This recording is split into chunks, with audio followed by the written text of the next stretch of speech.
Welcome to the Jamal Thomas Morning Show. My name is Jamal Thomas. This is indeed my show. I am glad that you guys can join. I guess I need to be further over the set.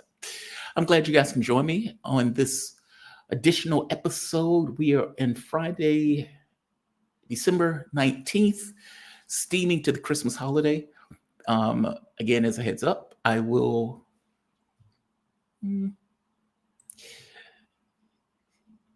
be off for the holiday. And I guess I need to nail down exactly what those dates are going to be. But nevertheless, I hope you guys are doing well. But actually, I don't think it's going to be the last show. Because usually, so the radio station used to be from like the 24th to December 2nd. It was something like that. Because if you start on Monday, you're effectively nearly a week and a half. So it's probably not going to be until the 22nd, 23rd. Or up until the point where people are like, dude, it's the holidays. I'm not working. So there is that. Just be aware that we'll be sometimes next week. And I'm looking forward to that holiday. I've been going full speed ahead for the last year. And this will be the first proper vacation that I effectively get. So I'm looking forward to that. That said, I want to thank all of you for joining me wherever you are around the world. If you are under the sound of this voice, and I guess you would have to be if you are listening to me and you can hear this voice, you have my appreciation for being so. Let's do the news. Oh, by the way, if you find yourself, as you watch this program, and I guess I would have to ask later on in the program, asking in the very beginning doesn't really make much sense. But if you find yourself digging this content, hit the like button, share this content. You can support this content, PayPal, Patreon, Super Chat, buy me a coffee.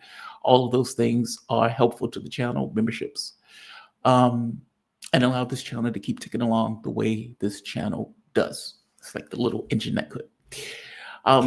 We have a damn good show for you today. So starting off, we have Jeff Rich. We are going to, in fact, let me make sure Jeff got the email. He may have responded with something because I asked Jeff.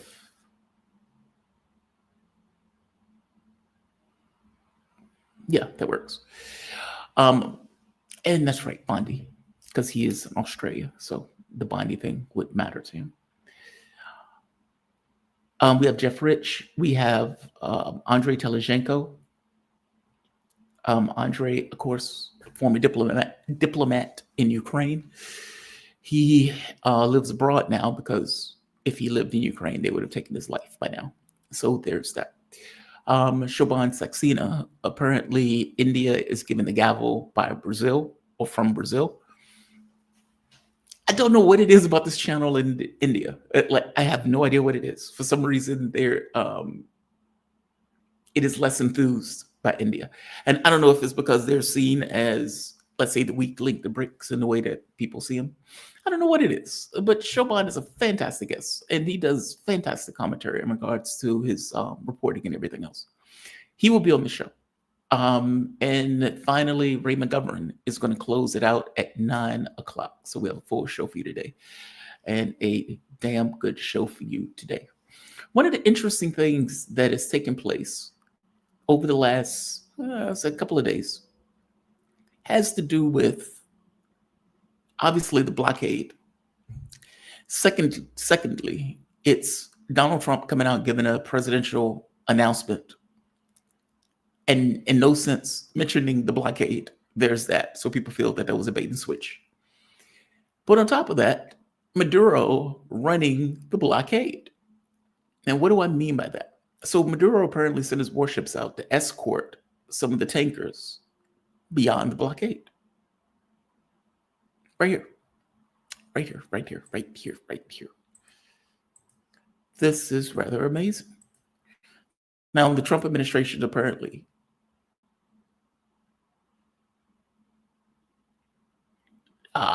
this is not the one. This is not the one. 1 second. I need to find the exact video.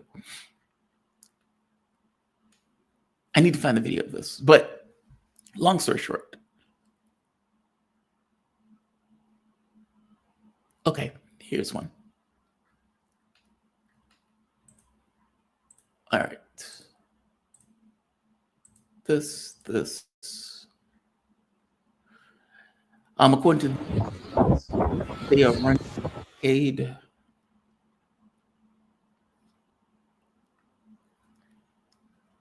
and escorting tankers beyond the U.S. blockade. Now, obviously, you can make an argument that the entire point of the blockade is to try to force, let's say, a provocative action by the Venezuelan military to give the U.S. some fake justification. I don't even know how they consider it a justification if Venezuela attacks any of these ships, because after all, you've been murdering Venezuelans for the last couple of months, and you have initiated an illegal blockade around the country, which is by definition an act of war. So there's that. Venezuela, in their terms, instead of being, let's say, kinetic, seems to have taken a position of, okay, how serious are they about this? Will they attack one of our tankers? Which, if the entire plan and the model is to get the U.S. to effectively attack, if the goal is to get Venezuela to attack the U.S., well, that kind of turns it on its head if the U.S. sinks a tanker or sinks a ship from Venezuela. We will see what is the next, let's say, move on this chessboard. But up to this point, this is the way Venezuela has responded. The other story that is bubbling up has to do with the failure of Europe to steal Russian assets. Now, for the longest time, obviously, this is one of those things where Europe has been trying to do because they can't necessarily afford the war on their own. Meaning Europe recognizes that Ukraine is in massive amounts of debt. So they get that part. Europe also gets this idea that they themselves, whose governments are also in debt, can't necessarily afford to fund the war on their own. So there's that. So what they've decided was, we obviously need to get our hand on Russian assets. And so there's been this howler monkey, race to get their hands on Russian money. The problem they've run into is Belgium, ECB, has effectively said, yeah, no. Hell, if I'm not mistaken, even the IMF says, this is a horrible idea. You're going to damage Europe's, let's say, monetary situation going forward into the foreseeable future. If you do this, nobody is going to trust us. And so they spent, if I'm not mistaken, like 15 hours, give or take an hour, trying to get their hands on the money, and ultimately couldn't get their hands on the money. What they ended up doing was taking out a loan for $90 billion for the next 2 years to try to fund Ukraine. You can imagine this also looks pretty bad considering the corruption ordeal that's taking place in Venezuela, in Ukraine right now. And again, I said corruption ordeal, but let's be honest, Ukraine is one of the most corrupt states on the planet Earth. And so the idea that they only found $100 million is just nonsense. But whatever. The idea that news hits the headline, everybody in Europe, everybody around the world, Ukraine gets exposed as being a massively corrupt country in the most brimming sense of the term, where they seem to be crawling their way to Zelensky. And then you as the European Union says, we're going to take out $90 billion and hand it over to Ukraine, this overtly corrupt state. That doesn't look good. That doesn't look good in the least. So there is that news. And yeah, they struck a deal on it. I think it was 24 out of 27 are going to participate in it. Slovakia, Hungary, and Czech Republic are not going to participate in this meeting. They're not taking out loans in their name at all. The other stupid idiots are planning on doing this. So there is that. One of the other interesting things that are taking place are, so in Russia, Putin has this, I think they call it end of the year direct line question and answer. Mainstream media organizations, in addition to the regular public, can ask Putin questions. And this goes on for hours, where he just takes question after question after question. That has started today, actually. So I don't have a huge amount of footage from that because it's only just started today. There are one or two videos that are making the rounds that I can show.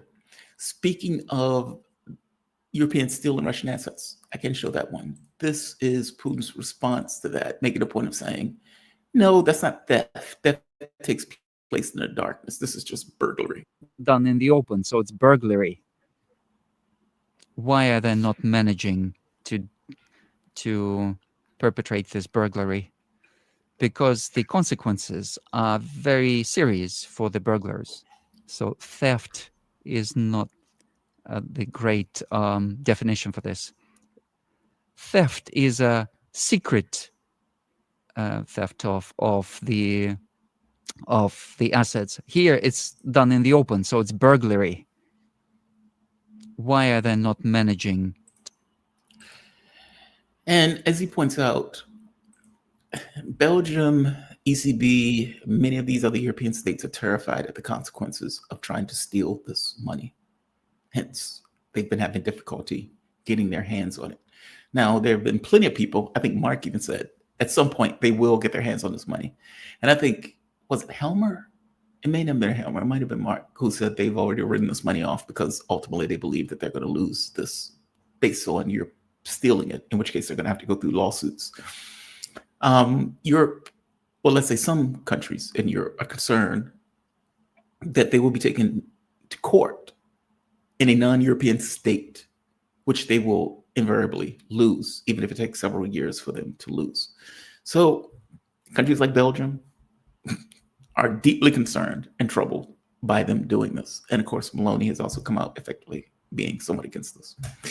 But I see my guests in the background. We are joined with the man himself, Jeff Rich. How you doing? Or Dr. Jeff Rich, I'm sorry. How you doing, Jeff? I'm very well. Jamal, yourself? I am doing well. I'm doing fine. It is Friday. We're going into the weekend, so I am doing great. Dr. Jeff Rich, he's a historian, author, retired government official from Melbourne, Australia, with a PhD in history and over 3 decades of experience in government. He created the Burning Archive YouTube channel and Substack page, where he shares commentaries, book reviews, and interviews of world history, culture, and politics. He has written 4 books, including 13 Ways of Looking at a Bureaucrat. Jeff, you have my appreciation for joining me, man. Thank you for joining me. It's a pleasure to join you, Jamal. Let's hit Bondi Beach first, since you are in Australia. And I'm curious on what the reporting is going on the ground. I mean, we may see stuff externally outside the country, but what is... let's go with that. What is the main reporting and the main commentary that's taking place inside Australia about this? Well, there's a big debate about it. I mean, there's a lot of shock about it, clearly. I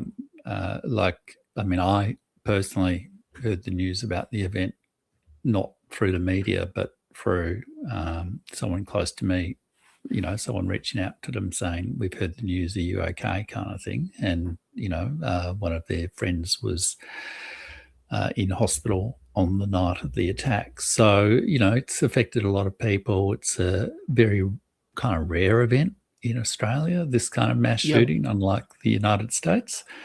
It's almost it is a daily event in the United States. It is literally a daily event in the United States. More than daily event almost. And but it's very rare in Australia, and it shocked a lot of people. I mean, a lot of political actors, both nationally and internationally, have jumped on it and are using it for their political ends. So clearly, Benjamin Netanyahu accused Australia of being deficient in its sort of response to anti-Semitism and that sort of thing. There's quite a big political debate within Australia, which is to be expected, really, after an event like this. There's usually both a push from, I guess, the right side of politics to played a sort of law and order card, and the sort of the sort of racism dog whistle card, and also from the sort of left side of politics, there's generally a little bit of defensiveness about that as well. But it's been a big shock to people. It's also been quite shocking to watch some of the, and I don't want to go on about this too much because there's all the other big issues of the day, but some of the international news coverage out of America and Britain, etc., on this issue has just been utterly appalling to watch, and incredibly distorted, incredibly ignorant, and really quite offensive given all the people affected by this tragedy, or to talk about false flags and all that sort of stuff is really, I think, quite dismaying, I guess, for people directly affected. And, for me, it's also been, I guess, you mentioned my book about 13 Ways of Being a Bureaucrat. One of the jobs I actually did as a bureaucrat back in 2017 was respond to a similar sort of attack. There was a wave of sort of lone wolf terrorist attacks, or there was a major incident in Melbourne where a guy sort of drove a car down the main street of Melbourne, killed half a dozen or more pedestrians in a sort of rampage, and I spent a year sort of crafting responses to that, and many of the sort of issues raised in that event are similar here, and it's just very, very hard to know what exactly the motivations of the people involved and the circumstances and how they were led to the path that they got to, the tragic sort of path that they got to. And, I think people just need to be maybe a little bit more sober and a little bit more compassionate and a little bit more reasonable in some of their responses, and not fill up their ignorance with a lot of crazy sort of conspiracy theories, which and especially out of some of the American channels don't tell Australia that the incident could have been stopped if we had sort of gun carry laws in Australia. I saw one YouTuber saying, "Oh yeah, Australia should just, they should all pack AK-47s and it would never have happened." It's just, if you had more cowboys, this would have been prevented. It's like nothing stops a bad man with a gun than a good man with a gun. You didn't know that, Jeff? Yeah. Yeah, they say crazy stuff like that here. It's crazy stuff. So, but and there's going to be commemorative events. There's a big, I guess, debate about whether the nature of the government's response in terms of hate speech and anti-Semitism and things like that. But I guess they're probably discussions for another day. It will take a while for some of that stuff to really settle down, and the actual specific circumstances, like what actually happened, what actually drove the people to this incident, will become known over the next weeks and months as the investigation and presumably the trial begin. Yeah, but the investigation, Israelis are effectively working with the investigators, who obviously have an ulterior motive in working with the investigators. Why does Australia need Israelis to help investigate something? Well, I mean, I don't know the specific way in which they're involved. I mean, to me, it's not entirely surprising. I mean, if there were, there's probably reasonably close collaboration anyhow. If Israeli citizens were affected, which they quite likely were, then there'd be a reasonable claim for Israel's, services to be involved.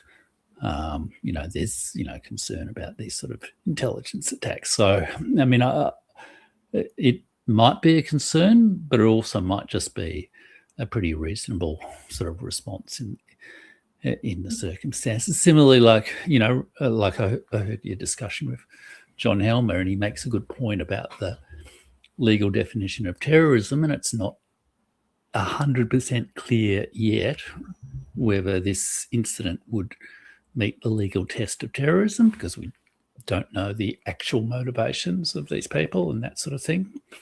I mean, there's a plausible case that it should be. It is terrorism, and it was certainly terrifying. But there are legal issues to be sort of sorted through there. So, yeah.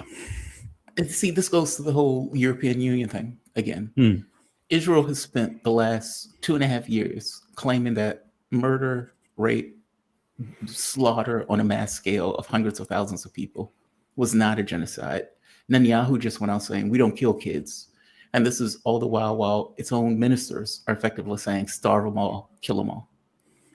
These are the same people who they're saying, hey, yeah, sure, let's invite into our government to help with the honest investigation of what's taking place on the ground. How do they expect to have an honest investigation with people who are effectively monsters and liars? That's my issue with this, right? It's like if we had a shootout, let's say, for example, we had a group that got shot in the United States and it was a mass shooting.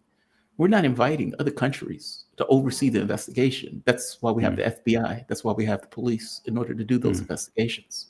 This seems like more of a political decision by the Australian government to allow this. Yeah, look, I'm just not sure. I mean, I've had a bit of experience with the police, over my time as an official, and I suspect it's it's not such an unusual arrangement given overseas citizens being involved. And, there's a very large proportion of overseas citizens in Australia, both as tourists and as migrants and as, temporary residents and all the rest of it. So it's not all that unusual for that sort of thing to happen, I don't think. There may be more to it, but I mean, I wouldn't necessarily say there is some problems. And look, the incident that I was involved in, there were certainly issues to be answered by the police in terms of the nature of their response, and that that will perhaps need to be investigated in this case. But people are sort of jumping to all sorts of conclusions based on very, very partial information, like video footage and things like this, without really understanding the sort of complex issues involved. And so I think people should, just be maybe a little bit more responsible in some of the commentary on this particular issue, I guess. And you trust Israel, who immediately, when this took place, came out screaming that Hezbollah. And no, I mean, I think that's been that was an appalling intervention on the part of the Prime Minister of Israel. Yeah, absolutely. Who's sending investigators into Australia for some kind of honest. Well, that's true, but again, government operates at a number of different levels, and there's a whole different, there's practical things that need to be organised in terms of investigations with citizens from other countries, all that sort of thing. So having Israeli government involvement in the investigation may not have the same political overlay that Netanyahu sort of applied to it, which I think has actually been very poorly received in Australia. I mean, the former Australian Prime Minister Malcolm Turnbull, who, is no radical, told him to sort of butt out and stay out of politics, stay out of Australian politics. So there's what Netanyahu does, but then there's a whole nother level of, what do you do if, an Israeli citizen has been shot in an attack? What's the deal with their legal representation? Victims assistance. There's just, many plausible ways of involving them in some way. So without knowing the specifics of what the actual involvement is, I wouldn't necessarily interpret it as malicious. That's quite separate from the broader, policies of the Israeli government in Palestine, let alone anywhere else. Yeah. So it's more, it's like there's a practical job to be done, and then there's the political job to be done. And the question is whether the involvement in the investigation is focused on the practical job to be done or the political job to be done. And I don't know, but I can see how it could plausibly be organised for the practical job and not necessarily for the political job. I have to say, I'm very skeptical. I'm over the top skeptical that this is about practicality, considering what has already come out of the Israeli government.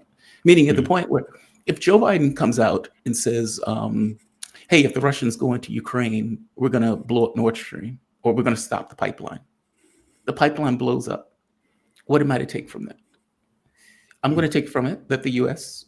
did what it said it was going to do, right?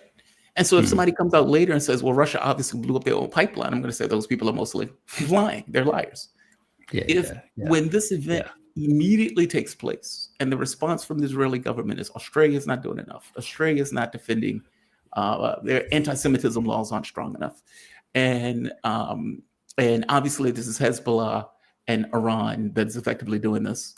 And then you hear, oh, and by the way, we're sending investigators in order to go into Australia to assist them with their investigation. Effectively, we're going to assist you in coming to the right conclusion in this investigation. I bet they are.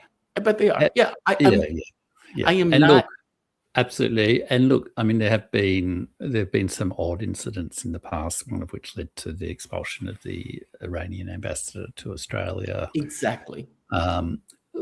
But I guess what I'm saying is, in this case, I mean, people have actually been shot and some have been killed, and that just, I mean, that's a different sort of thing to just sort of spreading stories and a little bit of smoke outside of a building kind of thing. That there's a greater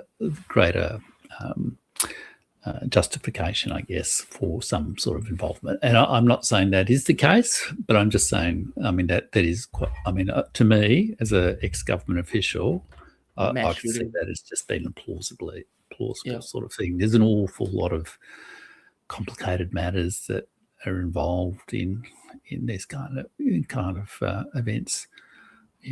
I'm like back in 2017, it was the height of the sort of foreign fighters. The sort of Western people, including some Australians who went over and fought in ISIS, and there were enormous numbers of discussions going on about the practical arrangements to do with their return to Australia, like, because they're to be stripped of citizenship. So then what do you do if the wives, the children, so they have to go into child protection? What's the arrangement with families? So there's just, beyond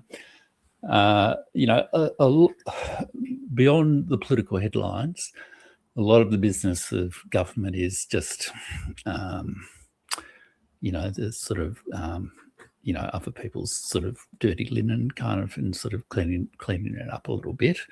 And it's not particularly glamorous, but it does require cooperation and information sharing and things like that. So the question is really, is the nature of the cooperation between Israel and in this is it more than that, or is it some sort of political control of the event? But generally, Australia, I don't think, would necessarily accept political control of things. But yeah, okay. I just don't know. I don't know. Fair enough. I suppose we will find out. We will. We will find out. And there's a lot of curious things about this event, which and we just don't know what the stories of the individuals are that led them to this point. There's just, tiny fragments of information, like known to the authorities 5 years ago because, they knew someone who knew someone, sort of thing.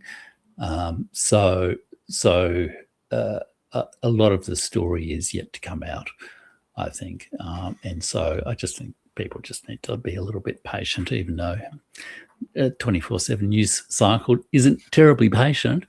It is not. Yeah. It is not. And then you have people on YouTube who have all sorts of ideas of things. Yeah, there's all sorts of theories. It's like, it's a false flag. And it's like, why does it need to be a false flag? You've been quite sensible on that, Jamal, which I really appreciate. Yeah, because I don't know why it needs to be. Like when I look at the stuff, I don't look. I've always said that I don't care what my audience thinks. You can't run a channel if you care what your audience thinks, kind of. Especially if it's something that you think they're wrong on.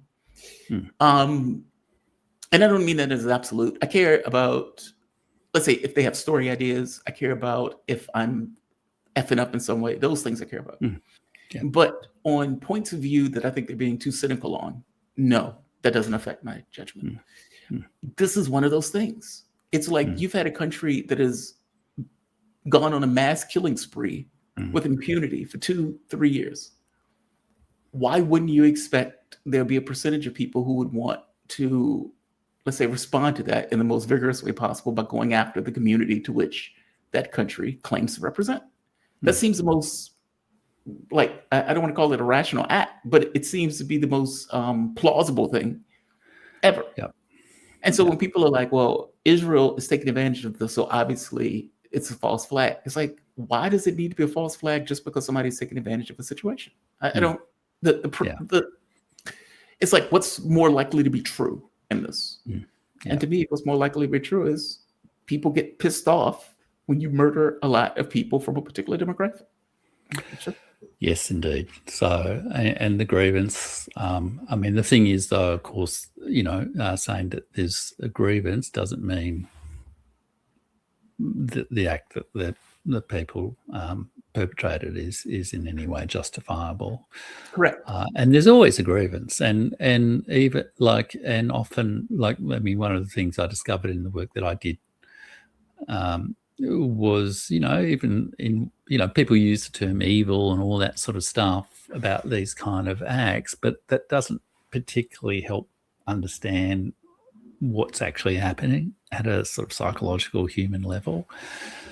And, there's always a story, there's always a chain of events, there's always a cause that happens. But what the sort of forensic psychologists, psychiatrists talk about is like a process of moving from grievance to what they call fixation to what they call overvalued beliefs. And that what they say is the grievance loads the gun.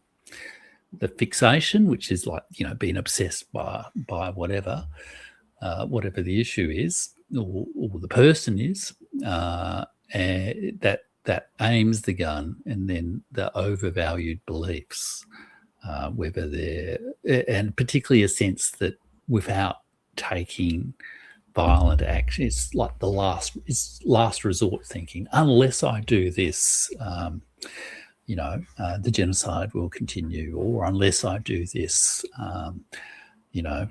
whatever the particular ideology leads someone to think about. There's been many ideologies that have driven people to acts of extreme violence. Or just rage.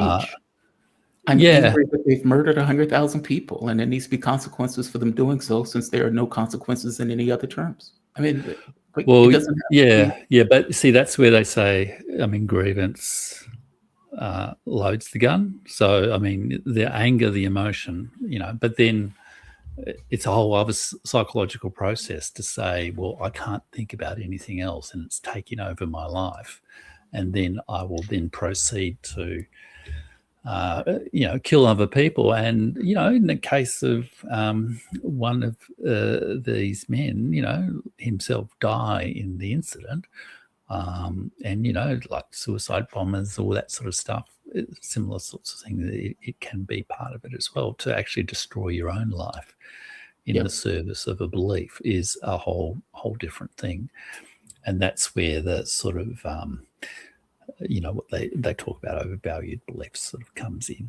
So, and I think that sort of structure is quite helpful, because it also takes it out of a particular set of ideologies or a particular set of religious beliefs. So it's not all about, anti-Semitism or all about, is Islamism or extreme right wing or extreme left wing. It's actually about the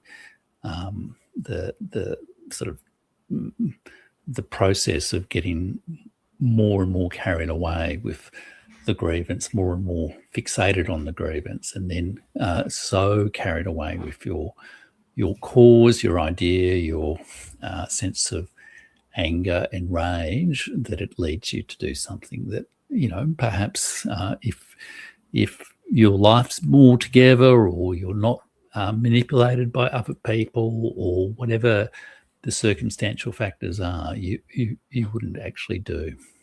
Mm-hmm. So yeah, it's terribly, and there's often also mental illness involved. I mean, the incident I was involved in, the guy who drove the car down the street in Melbourne, he turned out he was having a schizophrenic episode. So, I actually worked with some of the leading forensic psychiatrists, psychiatrists in Australia, who one of whom was actually kind of treating the guy and had actually seen him the previous week, and he had no idea that he was about to do this sort of thing. So it's very, very it's part of the rare, difficult, hard to understand aspects of human experience that unfortunately we do get exposed to sometimes. And it's a lot more complicated than, all the weirdo theories out there on YouTube are talking about.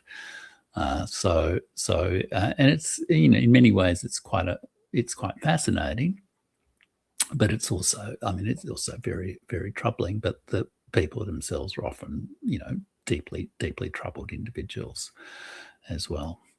And this is also, I guess, where the terrorism thing that you were discussing with John Elman comes in as well, because, this is not necessarily a political act. I mean, that's going to have to be established. It's not necessarily an act that is aiming to intimidate and, done in pursuit of an ideological cause. It might just be, in lay terms, trying not to be stigmatizing or anything, but, deranged anger that it just gets carried away and leads to terrible, terrible things. Yeah, I think every people come on and said it's not helpful. Not just leave it at that. I would like to move on to the European Union doing everything in their power to steal Russian assets and failing miserably at it. And apparently they ended up with a $90 billion loan, which I don't know how long that's going to last. And I think this leads to, something I've said in the past, where it may be a more cynical view, but I think that view is more right, that Europe understands what's happening on the battlefield. Meaning they get that Ukraine is getting stomped, that they are losing territory faster, they're losing men at a rapid pace, either through death, dismemberment, or desertion. 3Ds, alliteration. That was not on plan. Excellent. But for all intents and purposes, they don't want the war to stop because they believe that they're preparing themselves for some kind of military confrontation later on. And so they need almost like a staying maneuver of saying, hey, Bob and Tom, I need you to stay here holding this gun and keep shooting while we escape. And we are going to build a new defensive line somewhere else. That's what it seems like they're doing, because otherwise this doesn't quite make sense. I don't believe for a moment that they think Ukraine is winning. I don't believe for a moment that they think Ukraine is going to win. I don't believe for a moment they think that the situation for Ukraine is not getting worse by the day. especially with the territory that they're effectively losing. Putin, at his direct question and answer session that comes out, I mean, it's actually started today. He points out within, before the end of the year, they're going to take Kraz and Limon. And this is after taking Seversk, Pokrovsk. Leningrad is either a mop-up operation or at the very least completely surrounded. This is not a recipe for success. And Zaporozhye is dropping day by day by day. Like they're taking settlements every day. And so Europe looks at this and says, hey, we need to find a way to make sure negotiations don't go through in any real sense of the term. So let's figure out ways for us to destroy any notion of real negotiations. Okay, they have to have a plan behind this. Well, and one last point, the fact that they're getting money with the idea of saying, okay, we need this money to last as long as it possibly can last, meaning we need this to keep going for several years, which I'm doubtful that it will, but to keep going for several years gets across the intentions of Europe at this point. I would frame this as saying that it's not so much that they want the war to continue, although I think there's probably a group of states within Europe, including, well, if you include Britain within Europe, I think they do want it to continue, that they do have a sort of ideological belief that if only the Western coalition stayed together, then ultimately Russia would sort of collapse economically, and it would have all been worth it after all. Even if by that point 2 million Ukrainians had died. So I think there's that, but I think on the whole, what Europe doesn't want is to see a rapid collapse in Ukraine. I think. And I think one way of thinking of it is, in a way, they've been US and Europe have been relatively equal financial partners. I mean, I don't know the exact numbers, but, broadly comparable financial partners to the war. But if you like, America's mainly focused on the military front and Europe's mainly focused on the home front for Ukraine. I mean, they've literally paid, all of Ukraine's normal taxation revenue goes into the war, and Europe pays for the running of, primarily the running of the government.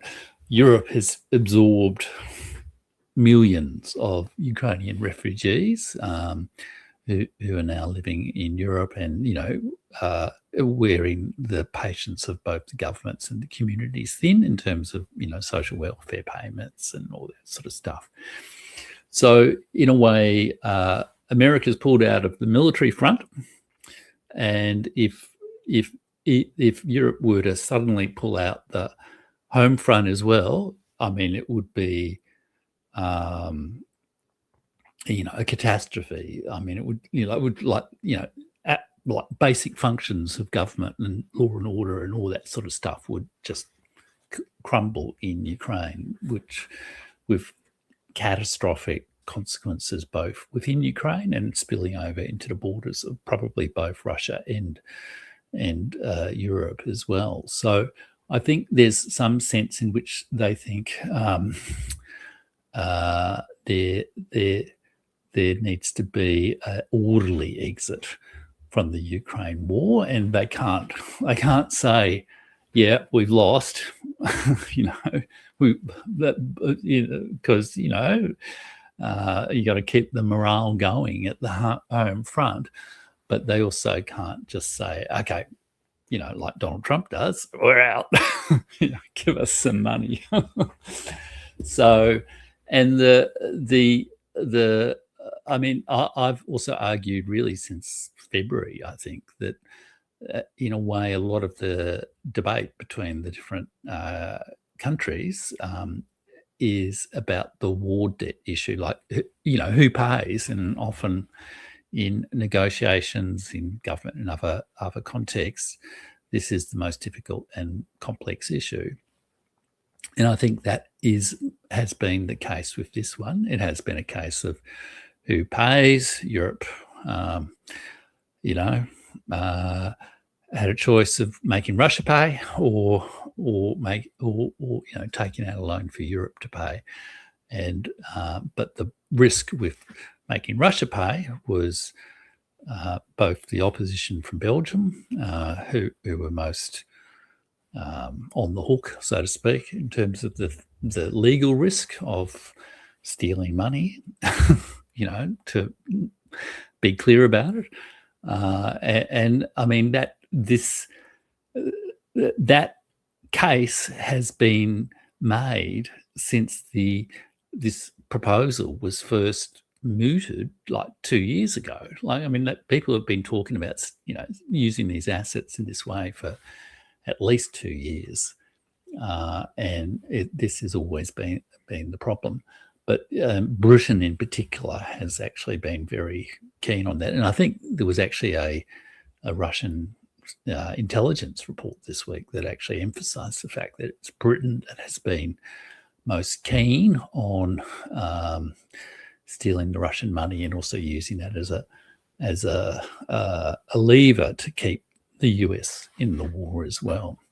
So the conclusion that they've come to is instead of stealing the Russian assets, there's going to be a loan from European sources, and it's a lesser amount than what people were talking about. I think they were talking about, I thought they were talking about $120 billion in 12 months for Ukraine a couple of months ago. 140 billion. 140 billion. 140 billion.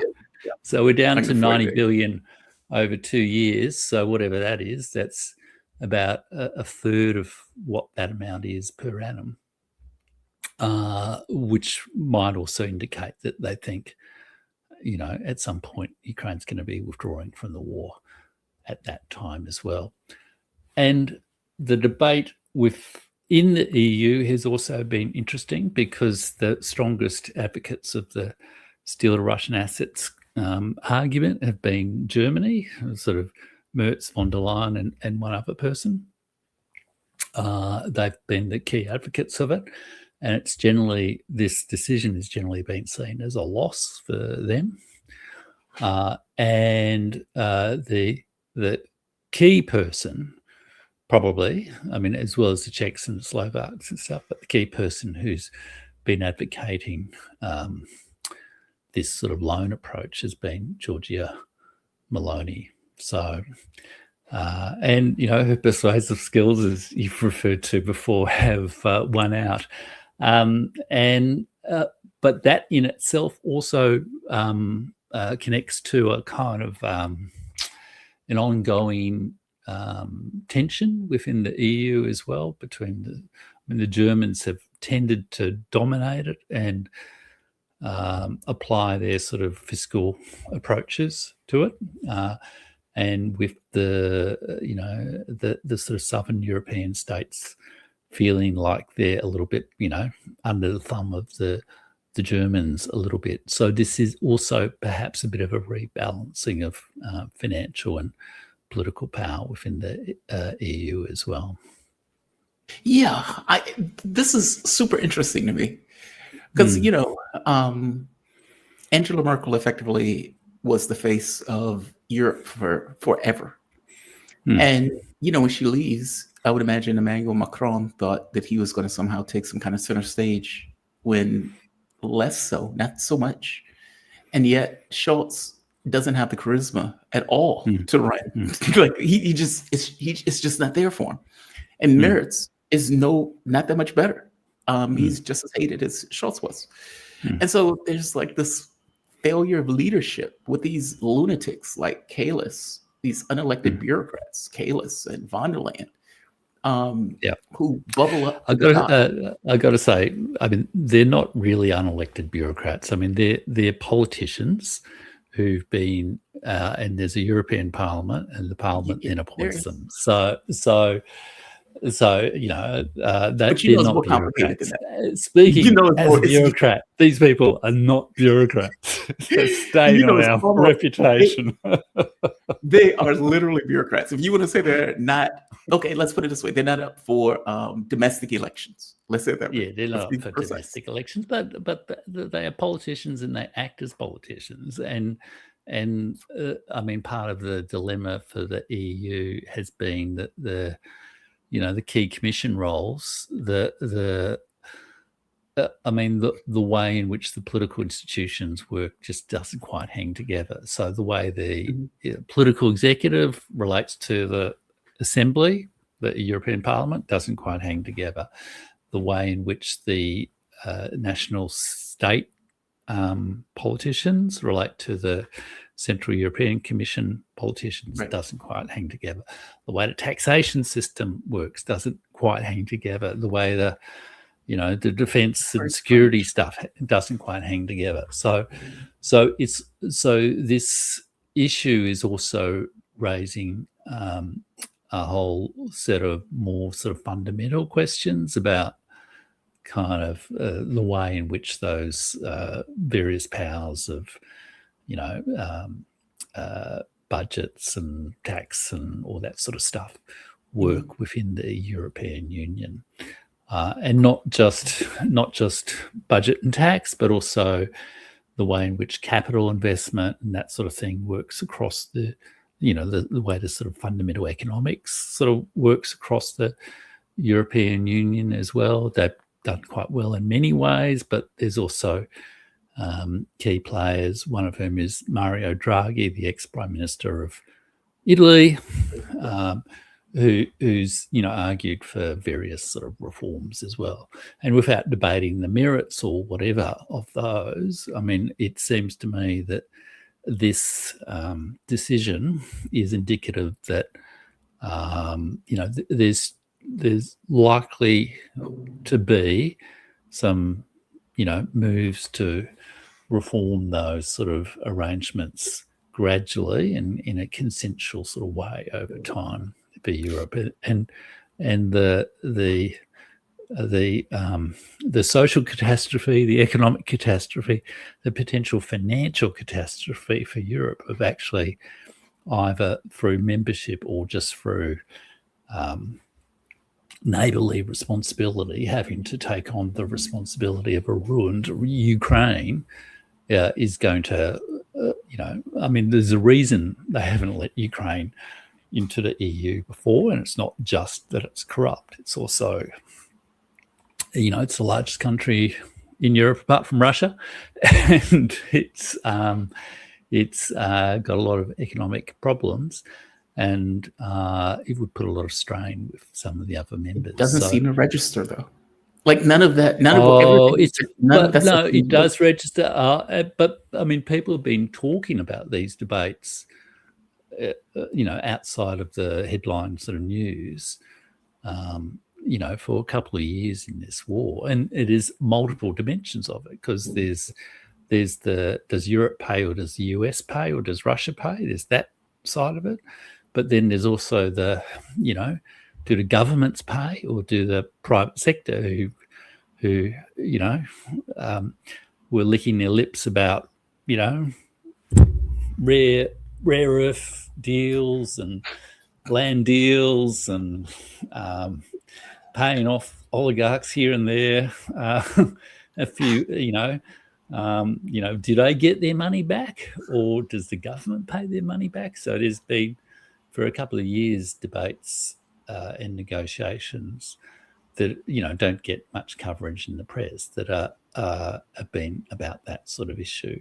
So, I mean, there's been there's a lot of money sort of and issues and complicated relationships sort of tied up with this. Yeah. Yeah. But it's interesting too whether this decision will lead to any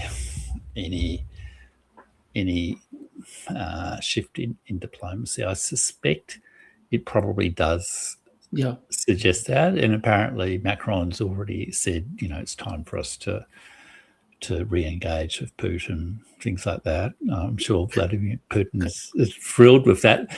I'm sure he's probably saying, can't I talk to George Malone? I wouldn't bother. I don't even know why the Russians would bother. I know you say that this is a political thing. I have no clue why they would bother. if I'm being bluntly honest with you. What I Yeah. am interested in is Maloney. She's gorgeous. There's that. So that Yeah. always helps. She seems to be forging a closer relationship with the United States, which is very interesting. I mean, Italy is like the third largest country in Europe, or the third largest economy, I'll put it that way, to be more precise.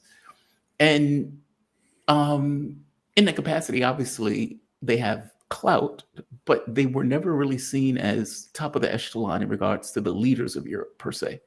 That was always France and Germany. What do you make? And I want to pair this with Trump's national security strategy, because there's all sorts of reporting that obviously if the US had its way, it would break up elements of the European Union because it wants to be able to get involved in the European marketplace, or at the very least want some level of control in European Union affairs. Maloney seems to be that vector, at the very least for, if not control, but influence. I mean, she was apparently telling Zelensky, hey, bro, you need to call this a day, which bucks the trend of the other European leaders, or at the very least major European powers. What do you make of her and her role, especially in the context of the US finding a way to, let's say, gain greater influence in the European Union's affairs? Well, I think she's a very significant player.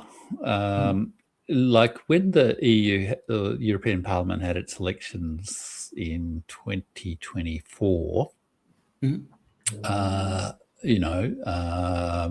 was a lot of people paid attention to the far right, Marine Le Pen, etc. But the real winners of the European parliamentary elections were the sort of centre right, I guess, both. Who ultimately formed the government, if you like. So both von der Leyen, but also sort of Maloney's group, which I think who's perhaps more of the right, sort of like North by Northwest. They're sort of right, centre right.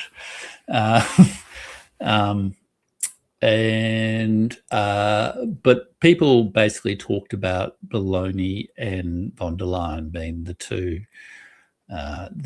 two sort of queens of Europe kind of thing, especially after those elections. I think the group that was the largest group in the European Parliament was the group sort of broadly under the wing of Giorgia Meloni. It's complicated because there's all the different national sort of groups, but that broad group, of which she was seen as the most influential figure, was basically the largest group, I think.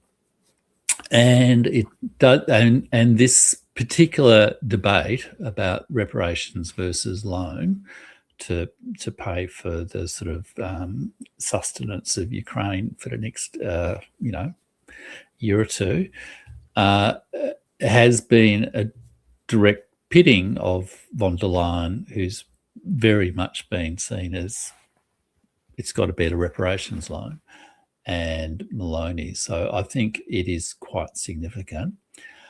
The national security strategy, I mean, I just think it's such a nutty document, and it kind of reflects this sort of culture war kind of mentality in the sort of right wing of the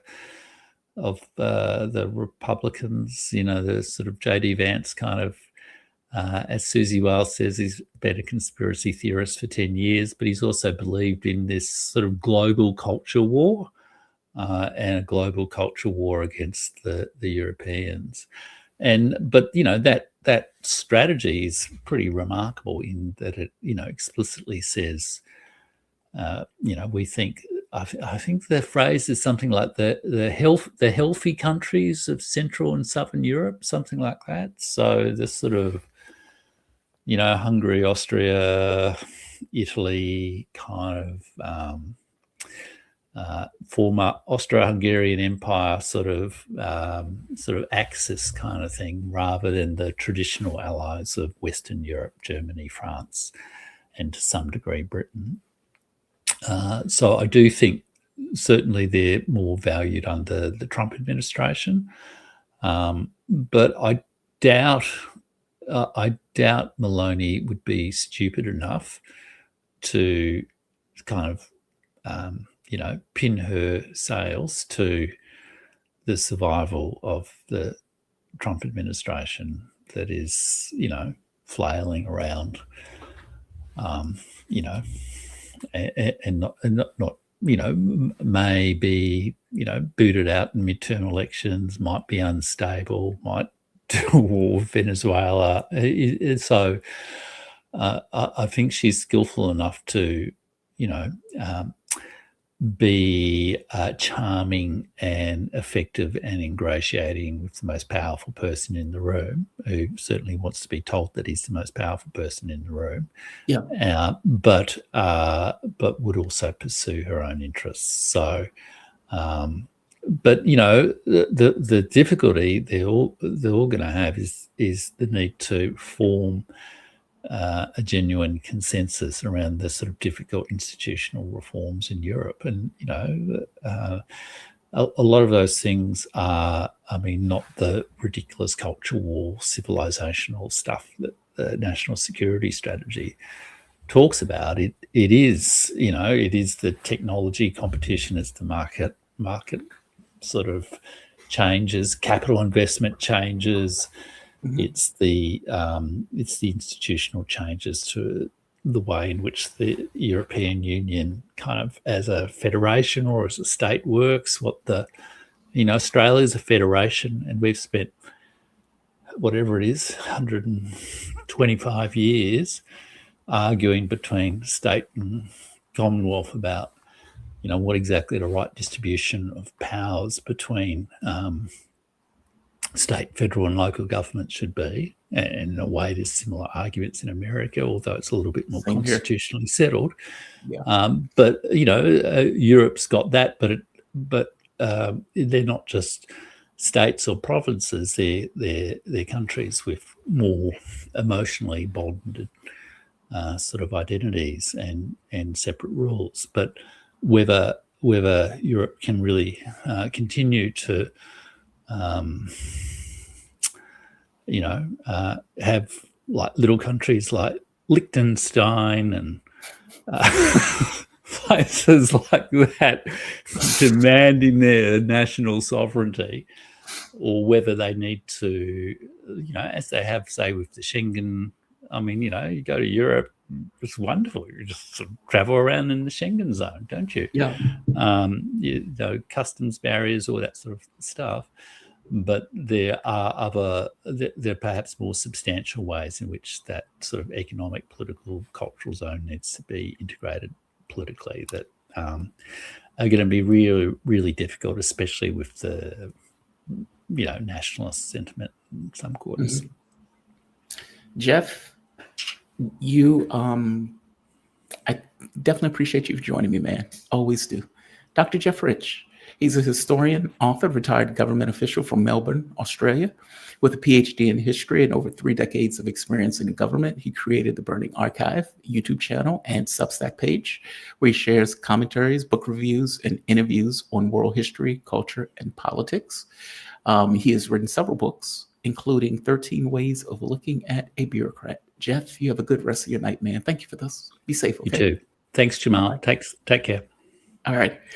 All right. We are going to go from one good guest to another one. We are joined with Andrii Telizhenko. How you doing, Andrii? You doing okay today? Hi, Jamal. I'm doing perfectly well. How are you? I am doing well. Thank you for joining me, Andrii. Andrii Telizhenko, he's a Ukrainian whistleblower and former diplomat. Andrii, I thought it'd be interesting to bring you on, considering, I guess, all of the talk that has been going on about what seems to be a corruption investigation that is working its way closer and closer to Zelensky. Yermak has gone down. He is out. And if Yermak is out, you would think that the next person on that list would effectively be Zelensky. But nevertheless, he's not budging on this notion of elections. He's being very squirrely about those. What is it that drives Zelensky in this sense? And I'll start there as we step into this. What is going on with this?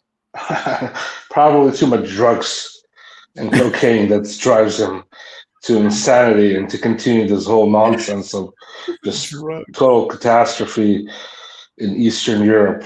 That's my point on what drives him. Because a normal sane person would just step down with this whole situation, just understand that he destroyed his own country, left it without a choice, and left behind over 2 million dead bodies of soldiers, of young men mostly, and basically the future of a country could have thrived if it went the way that he promised it to go. So Ukraine is the key regime has lost. The key regime is crumbling. It was already crumbling from the beginning. Yermak is basically, they destroyed the fundamentals of the regime, because everything that Yermak did was holding on to through him. The offshores, the money, like Mindich, all those people that are holding the money, they're just money holders. They're the pockets. The one who coordinated, negotiated, made ideas how to offshore the money, made deals with MI6, with the Biden administration, how to offshore the money and how to launder the money through Ukraine was Yermak. And the one who gave the cocaine to Zelensky and dosed it for him, that was also Yermak, and cleaned him up after it. And that's true. Unfortunately, it's funny and it's true and it's sad at the same time, but that's what it is. So we'll see. This is the end of Zelensky.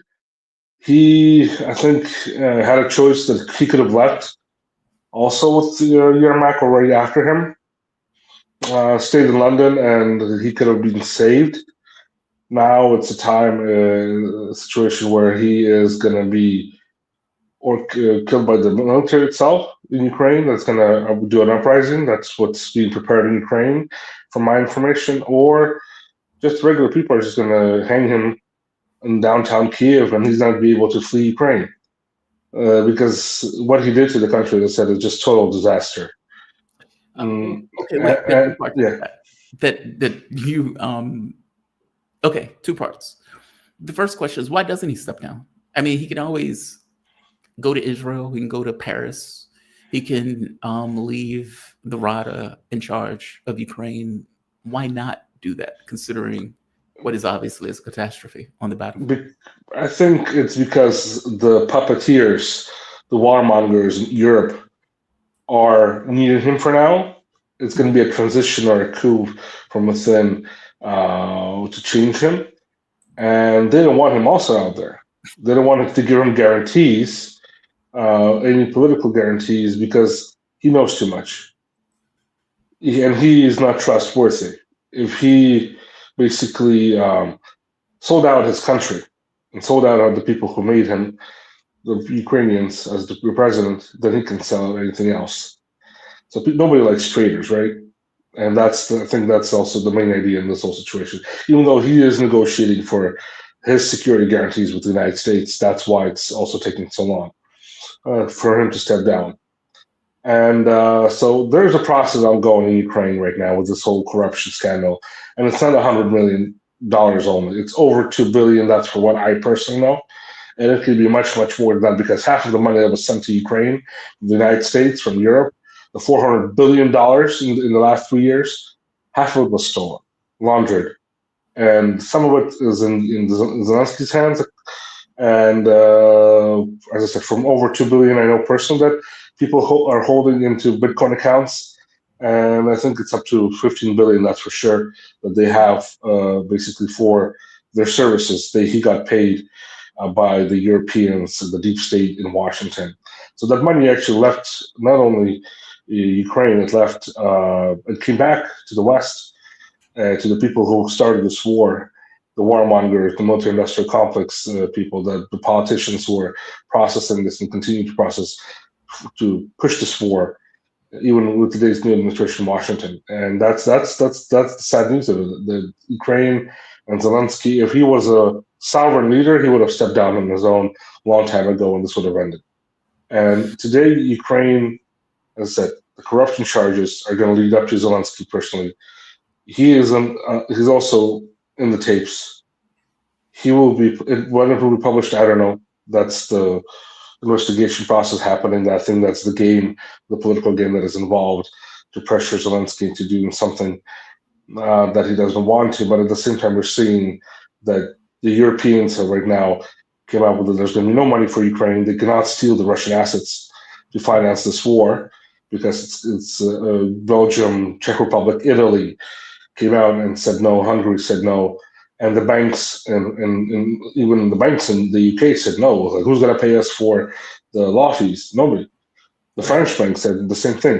And that's only just legal aspect. I'm not saying about the military aspect that Russia, like, you're going to steal from a nuclear country. Like, come on, you're going to get hit in the head. So this is a lot of situations happening right now. And the Kiev regime, as I said, has lost and is losing more and more every day. Ukrainian people are losing their lives, but they're going to gain from a peace deal that is going to be happening hopefully soon. But before that, Ukraine might lose 2 to 3 regions, is the Dnipropetrovsk, Zaporizhia, and Odessa region, that's for sure. We might see some more happening right now if this process continues to push forward with the warmongering. As Zelensky said, we're not going to leave Donbass. We're going to stay in Donbass. We're going to fight for it. Sorry, you got to, sorry for my language, but you had a freaking chance to do this without war, like mass conflict, having the Minsk Accords implemented, and then have Donbass as an autonomy, make peace with the people, and ask for forgiveness for shelling them, and let's start a new life. No, you chose a war. You chose to fight. You chose to destroy. You got kicked in the balls, and you still want to continue to fight when you have nothing to fight with, and you're asking people to finance this war. So this is just total, like, illogical, insane, and people are still going for this. So this is my question is to the West: why is somebody still supporting this war? If somebody in the political world is still supporting this, then they're getting paid for this probably, or they're crazy. You said, you mentioned earlier, you said that you have it based upon sources that there's a military uprising being planned. Unless I heard that wrong. No, you heard that right. That's the British are playing a game in this situation. They understand that Zelensky himself is a weak candidate. They understand that he is done as a political candidate. The people in the country hate him. He has like 5% support within Ukraine, and that's with all the propaganda involved and billions of dollars pushed into the propaganda machine. So 5% of Zelensky, that's his real number. And the same thing, he has no credibility in the West. Like, you can see him going to the White House. Like, there's nothing left there to negotiate with. He has no cards. So they need to change the face. And it's looking if Zelensky's not going to sit down on his own. I said the West doesn't want him. But at the same time, if he does step down, he's going to maybe live for a couple of months or years in the West, and then they're going to go after him and actually with the criminal case, because America is also investigating those money laundering process, the FBI, the RICO case is happening. So the British want to take him out. And how it's going to happen, peacefully or with blood, that's on Zelensky's hands. But there's people within the military intelligence of Ukraine that were prepared for this action plan for 2 years ago. Western Ukrainian military intelligence from Khmelnytskyi and Ternopil region are being prepared. They're coordinating with the British intelligence to the Latvian intelligence, and they're being prepared to go for an uprising under former head of military intelligence Koronos and support Zelensky to basically change power in Kiev. So that's what's happening, and that's basically from the official government side. This is not just rogue military men who are going to join. Mostly the military that is going to join this is going to be coordinated and controlled. A lot of people are just going to go home after this from the front lines. But this is what the plan is, to basically make a shift within Ukraine and to legalize a new regime that is going to say, oh, we have the support of the people.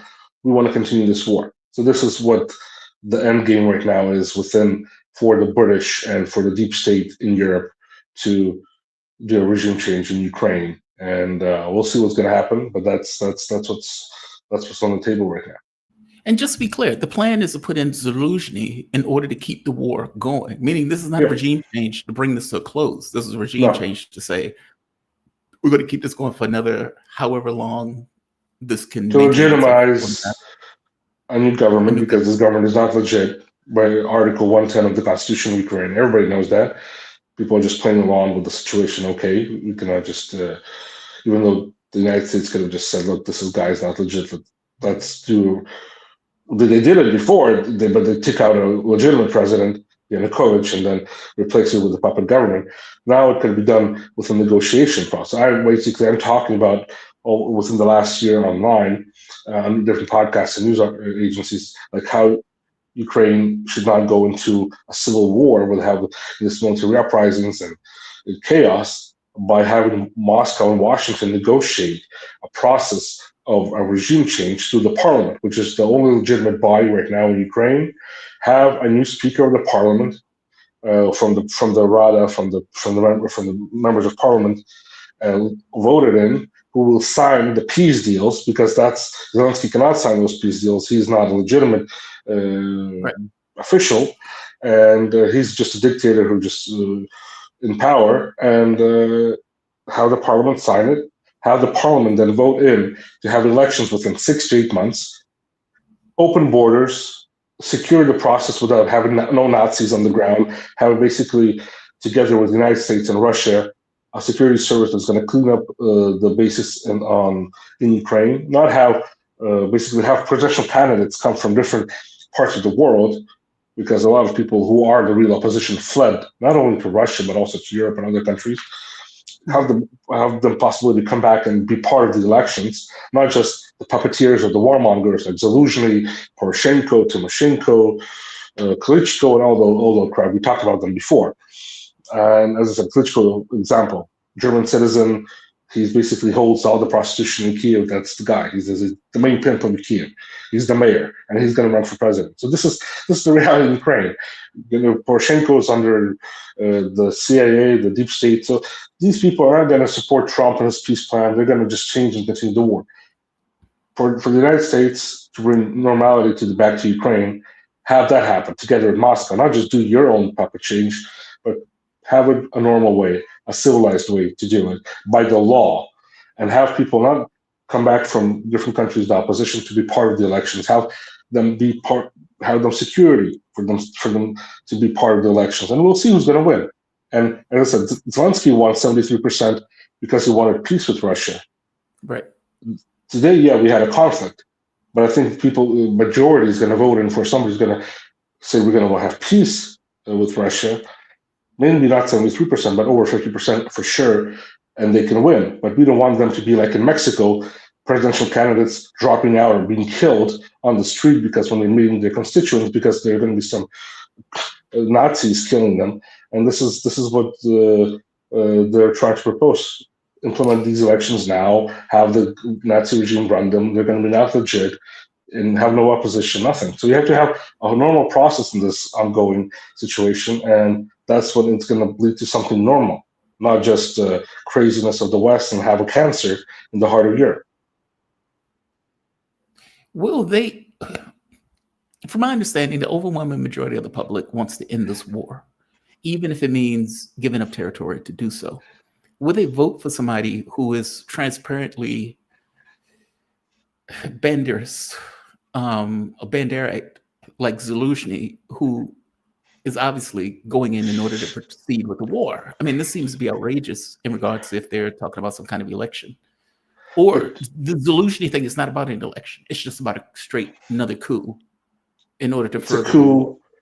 It's a coup or a regime change. And if Zelensky will not go for the election process, they're going to push for a coup. And what I talked about with having to put in Zaluzhny. The problem, if you have is an election just without having a normal government, not a neo-Nazi government in place, those elections are going to be a scam. You cannot verify that because you have more than 6 million Ukrainians living in Russia who fled during this conflict to Russia. How will they vote? You have more than 8 million Ukrainians living in Europe and the United States and Canada. The embassies don't have possibility to vote because there's a process. You cannot physically get everybody to vote in the system. They're trying to have electronic to vote online. That's going to be a scam. Because in Ukraine, we have, first of all, we don't have the system like in the United States. The ballots are printed in the mint. Basically, they're verified and certified as the currency itself. You cannot just print out a piece of paper and vote on it and say, I'm going to vote for Zaluzhny or Mr. Beans or whatever. No, it's printed by the mint. It's the whole process. It's certified, verified, stamped. You cannot just make this up. And the same thing with the online voting. It's going to be a total mess. You cannot trust that because you can hack the system, and basically it doesn't work this way, especially within this situation where it's everything is on the edge. So it's you have to go through a process, old school way. We have the parliament be the legitimate body. It happened before, after the puppet coup in Ukraine in 2014. They did that with the acting president of the parliament, who then made elections and then went this whole process forward. And that it's by the law. That's how they did it. They could have done it. They could do this again, but not just together at Washington, Moscow, agree upon this. Agree upon which candidate is going to be the head of speaker and how it's going to proceed.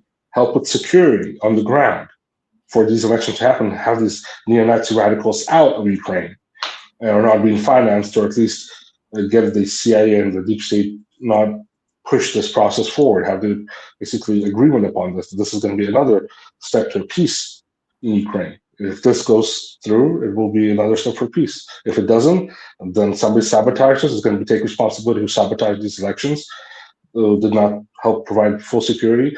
Then the peace is going to be off, and then Russia's going to continue again, moving forward as they did. So, but there needs to be a signed peace deal before even that happened, and that can be done by the parliament itself.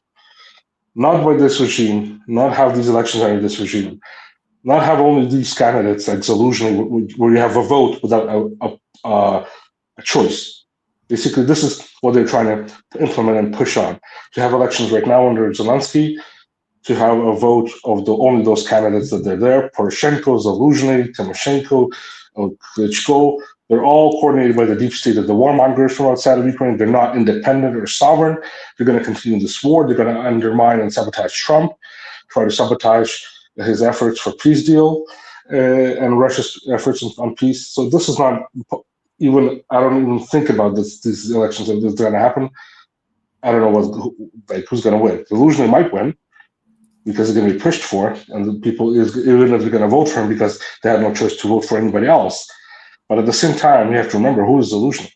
He's the chief of staff of the military who actually provoked the conflict half a year before it started, saying that I'm going to have tanks rolling through Moscow, even when the peace negotiations was happening on the Donbass area. Mm-hmm. So that's what he is. And he's the one who basically put to the ground 800,000 Ukrainian soldiers and then fled as ambassador to London because the British protected him. So this is who he is, and this is have to be understood. But will people be told this? Having the closed borders, the propaganda machine running by the West in Ukraine, and people are being thrown to the front lines like dogs right now. How are you going to have them vote? The same way, like dogs thrown to the voting polls, voting stations, or just they're going to be voted for? No, you have to just finish this, sign a peace deal, open the borders, and have security guarantees for everybody to come in and vote, be part of the election who can be, and then see who wins. And that's at least, it will be at least some form of democracy, because democracy itself doesn't exist. That's what it can be implemented, but it cannot be. No, please. I'm sorry. I didn't mean it. No, I'm finished. Yeah, so that's what I'm just saying. That's the whole process how I see it. And I think it's the most close to the simplest ways. And because right now they're negotiating with Ukraine. Ukraine is, we have 28 points, 20 points, elections, no elections, Donbass, not Donbass. You lost. You cannot get your terms in. And they're basically getting frustrated. Why don't we get our terms in? They don't listen to us because those Americans and Russians are selling after each other. No, the key regime lost. You get what you get. The problem is you were the ones who should take responsibility for this loss, not Russia, not America. You're the ones who did it. You sold off to America. America used you. Everybody knew that's going to happen. Not America, but Biden's administration and the deep state in Europe. So that's it. And so That's how I see it, and as I said, it's very unfortunate that Ukrainians have lost a lot of lives, but we should continue. We cannot continue until fighting to the last Ukrainian is going to lead to nothing, and it's going to lead us to worse and worse situation every time there's going to be a peace negotiation. And Zelensky is really, he fully believes that the Europeans can somehow protect, back him in this, even if the Trump administration, meaning, let's say Trump does want a deal. Now, the deal that he's putting forward to the Russians is nonsense, but let's say it's a basis of negotiations and a basis of a starting point for negotiations, even if it's nonsense. The Europeans are doing everything in their power to make that deal even worse. So a deal that's a dead letter, they're trying to make it even deader. Zelensky has to know what is taking place on the battlefield. He has to know that the number of desertions and deaths are just skyrocketing at this point, that they're losing territory by the day. He really believes that the Europeans are somehow going to protect him in this. Yeah, their idea is to try to sabotage the peace negotiations until the midterms in the United States for the Trump administration, the MAGA movement, to lose power in Congress. And that's basically their main idea right now. They don't care about the people of Ukraine. Of course. Zelensky doesn't care. He might not even know what the real factors, what is happening on the ground. That's how I understand that he doesn't. He is convinced, not personally, but he is being convinced that he has the backing of the deep state, the Europeans, the BlackRock, everything, all that kind of stuff behind him. So he's the cool guy here. He's the macho man, even though he understands that it's falling apart overall, but he doesn't understand where it's leading to. Like he doesn't have the brains to figure out what the hell's happening in the ground, like overall in the situation that he's being played.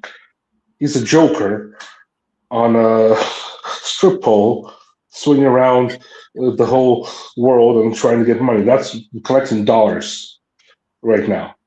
And that's what he is. He doesn't understand how the strip club works. He doesn't understand that he has to collect on his pole this amount of money because he needs money for himself and to stay in power because that money is going to flow into the country and make him stay in power for another year, half a month, a day, or whatever. So this is how he thinks. For him, Ukraine, when you see Zelensky, you have to understand he doesn't think about Ukraine. He says he does, but he doesn't. He thinks about to stay in power for another day, another night. That's it. How to get laid for another day, with the Europeans. That's far from language. That's the simplest term for him. That's how he is. He's selling his body and the basic Ukraine itself just to get another night. And that's it. Unfortunately, that's when you see him, that's how you have to treat him the way, not as a president or even if he was a legitimate president, but he's not. That's how you have to treat him because he doesn't think about the people of the country itself. He just doesn't care about it. So he cares just to sabotage the Trump administration, to make Trump look like a fool again within the elections process. And that's it. That's what his end game for him today. So that's why things are moving different directions. That's why the deep state also wants it to happen, but they understand that he will not be able to do that because he doesn't have the popularity to stay in power anymore longer. It can go out of hand, so they want to control the coup. They want to take control of it instead of getting it out of hand and people are just going to overthrow Zelensky on their own, and then it's going to be total chaos and civil war breaks out, and that's it. And it will break out even if it's going to be controlled coup, because there's so much different people, different things in Ukraine. The majority just wants peace. The majority doesn't care about which flags flies over the country anymore. That's how bad the situation is. People just want peace. Even if it's going to be the Russian flag flying over the territory of Ukraine, they just want back to lives. Yeah. And they don't want to hide from the police on the streets. They don't want their loved ones sent like dogs to the front lines. They don't want the next thing to be how women sent to the front lines, because that's going to be another thing that's going to be on the table. So it's all these things. People just want to live their lives. The military also want the same thing. They said, we lost. We understand that. We don't care what flags were. We fought. We tried our best. We were lied to what we were fighting for, because at the beginning everybody thought we were fighting for Ukraine, and then everybody said we're not fighting for Ukraine. We're fighting for somebody's dollars. not just Zelensky's, but somebody else's dollars in the situation. And we're not fighting just against Russia, we're fighting against Russia. Russians are fighting for Russia. That's the biggest difference in this whole conflict.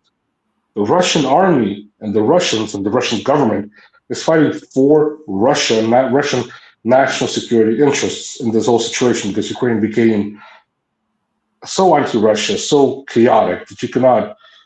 It was very unsafe to have a nuclear country on its borders in this way.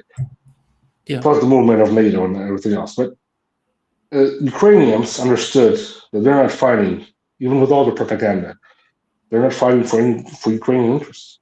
There's no Ukrainian interest in this conflict at all. Zero. From the beginning, it was a fake war conflict from 2014. So this is, the sanity came 15 years later, but thank God it is there. So can you imagine what is going to happen? How people are going to take charge? Some people are going to fight against the government. It's going to be civil war. Somebody's going to fight for their religion, because that's the problem there in Ukraine. Churches are being closed. The biggest, the Russian Orthodox Church, the oldest church in Ukraine, is being closed, and the largest one. So this is, people are just going to fight for somebody what they believe in, and it's going to be just chaos. Ukraine went through this 100 years ago. It was called Makhnovshina, when after Ukraine allegedly for 2 years said it was independent, 2017, and then the Red or White Army, and then it all collapsed because it was also coordinated by the West. The Austro-Hungarian and Empire, the Poles pushed the so-called nationalism movement in Ukraine. It was fake, and there was the Red Army took over, and that's it. So the history is repeating itself. Ukraine did not learn any lessons from this. So I said, Russians are fighting for Russia. Ukrainians are fighting for somebody's dollars, and they want to end. They want to end this right now. Andrii, you have my appreciation for joining me, man. Thank you for this. Andrii Telizhenko. Thank you, He's Jamal. a Ukrainian whistleblower, former diplomat. You be safe. Have a good rest of your day, man. Thank you for this. God bless you, Jamal. Thank you. Have a good one. Bye-bye. Thanks. All right. Shout out to Andrii. Military uprising is, wow, that is a break.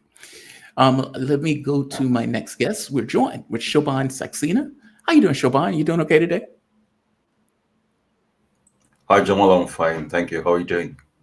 I'm doing well. By the way, what is the temperature in Brazil? Temperature right now is about 20 degrees centigrades. I don't know how to convert into Fahrenheit. Having lived in New York, it's a shame. I can't do it. Let me see, 20 degrees in Fahrenheit. I'm just curious. 6 to 8 degrees. Okay. So it's a nice day, basically. It's not a horrible day. No, and it's morning there. Considering it's summertime. It's morning, summertime, but 20 degrees, very pleasant, yes. Yeah. And it's what, 10 o'clock there? It's about 10:30 there. So it's 6 to 8 degrees at 10:30. Yeah. So you're probably going to get up to 75 degrees today, if not higher. Whew. I miss those temperatures, man. I miss those temperatures. Shobhan Saxena, just to give the audience a heads up. He is an Indian journalist based out of Sao Paulo, Brazil. He's an Indian journalist based out of Sao Paulo, Brazil since 2012. As a foreign correspondent, he has reported for the Times of India, the Times Express, The Wire, DD India News Channel. Currently, he is a contributor for The Hindu, one of the biggest newspapers in India. His work focuses on Brazilian politics, the economy and culture, and India-Brazil relations. He has done considerable reporting and writing on the BRICS group also. And that's what brings you here today. India is taking over the gavel from Brazil. Special day. Or at the very least, they took it over on Friday. I believe it was last Friday. They took over the gavel from Brazil. What does it mean? Is this ceremonial? Is there more to it than it just being ceremonial? What is the significance of them taking it over from Brazil? Yeah.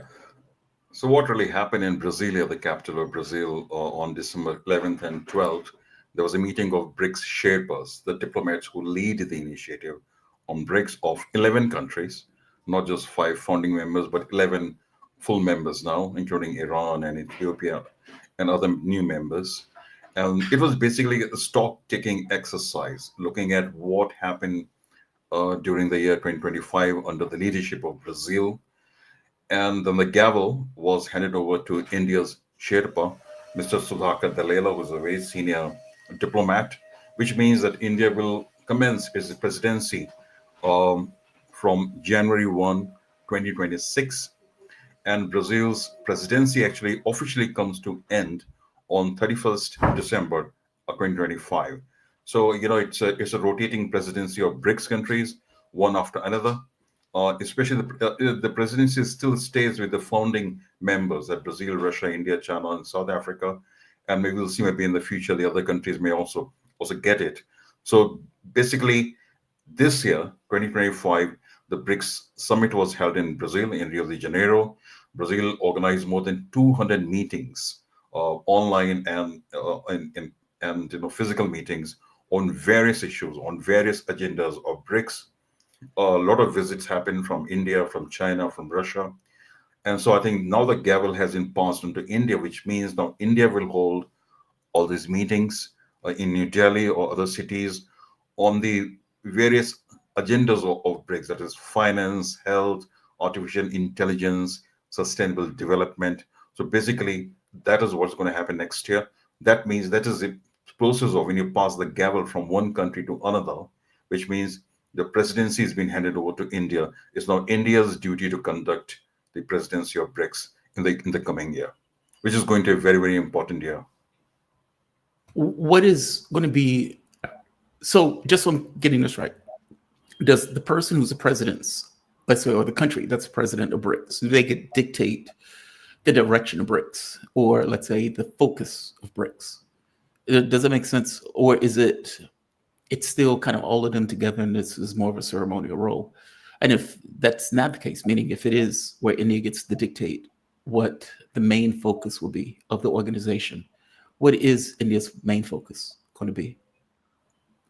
See, I don't think the country which holds presidency, they actually dictate, because BRICS is basically a collective, Right. And so, yeah, the 2025, the theme in Brazil was sustainable and inclusive development. So Right. that is basically the catchphrase, which means the discussion revolves around this theme, sustainable development. And also, Jamal, it's important to know that the Brazil also hosted the COP30 meeting summit Yes. this year in Belém. Yeah, so there was a connection, and the last year they hosted the G20 meeting. So there's three big meetings, global summits happen in Brazil, one after another. Very, very important from Brazilian perspective. So that was the sustainable development, inclusive growth. So I think India is also going to come up with a theme for its presidency next year. They already have talked about the 4 pillars of innovation and resilience and things like that. But I think once the India actually starts holding meetings in the coming year, we'll have more clarity about what is the theme. But as I wrote an article about it in the Hindu, and you must have seen it, and the focus of that article was how about continuity, how India is going to continue what happened in Brazil in 2025. Yeah, so Brazil passes the gavel to India amid global tensions and ambitious goals. So the theme of the article is basically continuity. As I said before, the BRICS is a collective.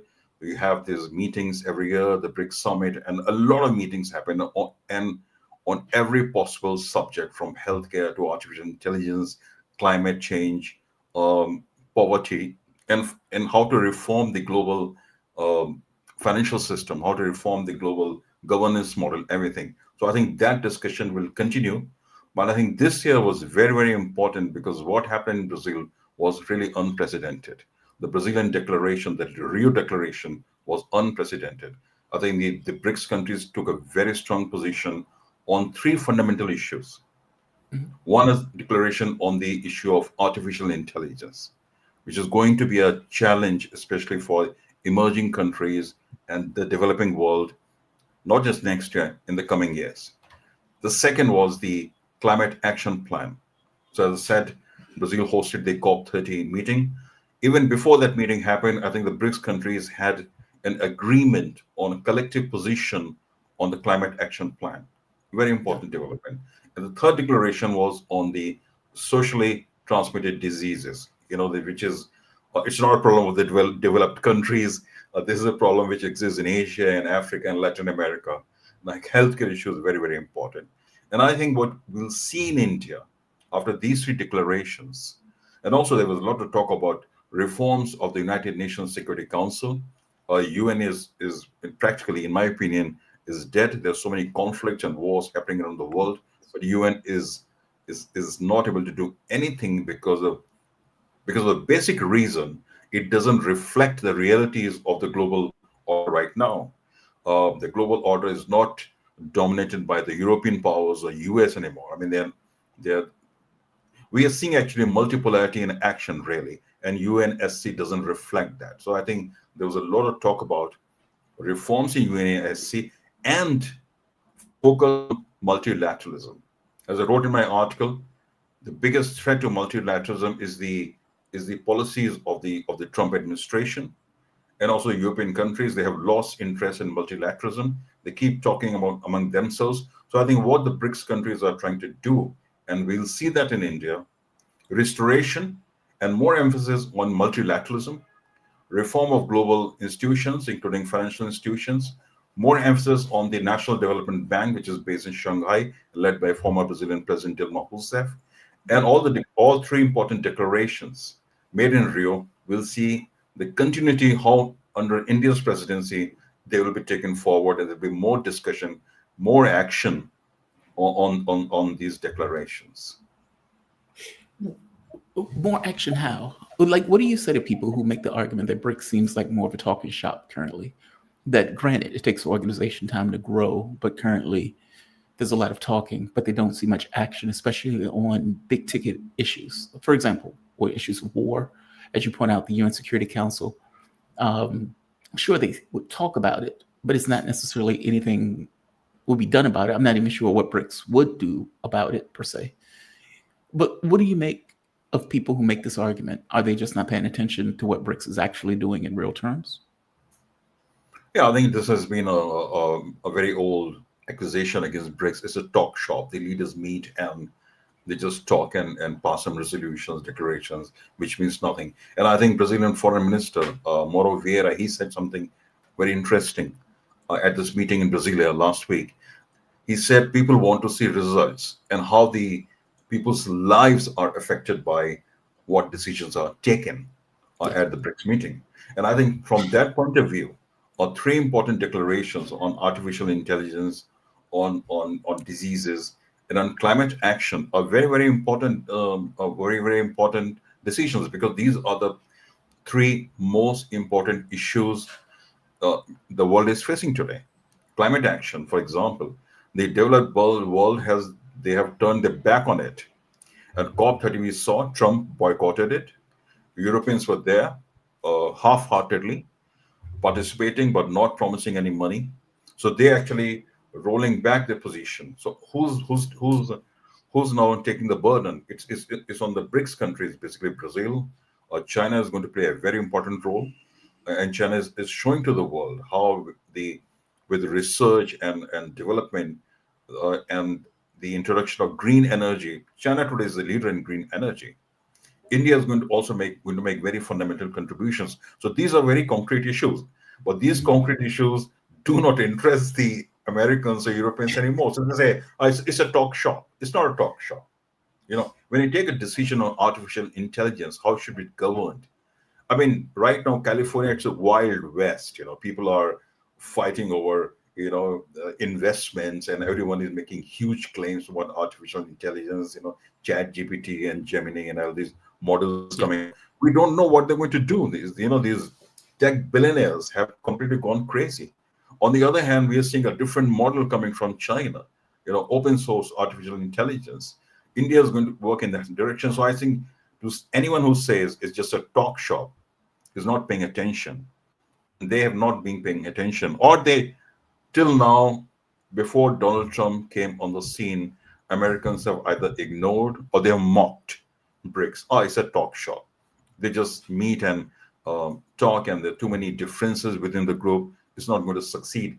But when such concrete decisions are taken and governments are going to apply those decisions in their policies, I think we're going to see very big results. I think, and you can correct me if I'm wrong, that the biggest issue that's going to confront BRICS going forward is, okay, I can put all of this under one umbrella. It's not just artificial intelligence. It's not just climate change. It's not just development. It is going to be Donald Trump and the U.S. more broadly. And the reason I say that is Trump comes in office and effectively tries to flex all of the powers that he believes the U.S. has at its disposal. So they go after Russia, or continue to go after Russia. They go after China. They go after the world in regards to tariffs. They go after India directly, believing India is somehow a weak link, which is why they're effectively trying to bully Modi. They go after Venezuela with the idea of trying to overthrow the Venezuelan government and murdering fishermen in the Caribbean. It single-handedly backs Israel, not to mention with the help of the European countries, but effectively backs them and gives them political support and cover for a genocide that they've effectively committed. Meaning you get a rogue actor in this, and this rogue actor just so happens to have $1 trillion military budget with an ungodly number of nuclear weapons, either the number 1 or number 2 amount around the globe. This seems to be one of the main issues. Venezuela could have been a member of BRICS. If Brazil voted a different way, Venezuela would have been a member of BRICS that is now effectively being bullied and potentially overthrown, in part because of the oil, but in also part because of its relationship with Russia, China, and Iran. How is BRICS looking at this, what seems to be an intractable problem? See, what we're witnessing now in the world for a few years is the end of the unipolar dominance and emergence of a multipolar world. Mm-hmm. It's not an event; it's a process. And the process that takes time. And I think it's also important. You mentioned Trump, and I think it's important to talk about the National Security Strategy document, which came out recently. And they're talking about a Monroe Doctrine being applied to Latin America. And Europe has less importance there, and talking about China and other things. So I think in a way, there's an acceptance by Americans that the multipolar world is inevitable. They can't stop it, but how they're reacting to it, that is important. They want to split the world into 2 different spheres of dominance. One can be dominated by the Eastern powers like China mostly, or India and other countries, and they say, oh, we want to dominate the Western Hemisphere. This strategy is very, very flawed for the simple reason, from Mexico to Argentina, today, China is the biggest trading partner of all the countries. This is not 18th century. This is not 19th century. You want to keep the Spanish out. Okay, the Spanish were colonizers that colonized the largest part of, except Brazil, that colonized the largest part of South America and Latin America, from Mexico to Argentina. The situation has changed completely. So I think, as I say, careful what you wish for. Donald Trump is talking about a different strategy, but I think they're accepting that they can't dominate the world anymore. And very important, Jamal, there's a kind of a break in the transatlantic relationship. Europe is not that important for US anymore. They see Europe as a rival. Europe is not important because if US and Russia can have normal relations, Europe has no relevance. And that's what Europeans are trying to do. They want to prolong this war in Ukraine. Not the Americans anymore. It's the Europeans who want to prolong the war. They every day keep talking about sending army to Ukraine or stealing the Russian assets because they want this. Because the American support, they feel like orphans. Europeans actually, without the American security umbrella. When I remember when Donald Trump got elected first time in 2016, they were all crying oh, this is going to end, the NATO is going to come to an end, and the Americans are going to turn against us and all that nonsense. So to put the to put it succinctly, basically, what we are seeing is an emergence of a new world order, which will take time. It's not going to happen in 2 years, in 3 years, in 4 years, or 5 years. Maybe it will take 5 to 10 years. A truly multipolar world is emerging. It will emerge slowly, steadily, but it is emerging, and Americans have realized it. Europeans are living in the like Illusion. ostrich. They have the heads buried in the sand. They're not seeing the reality, and they're into a lot of trouble in every possible way, socially, economically, politically. Europe is in big trouble, and this war against Russia, using Ukraine as an excuse, is, I think, is their way of destabilize this new world order which is emerging. But I think inevitable.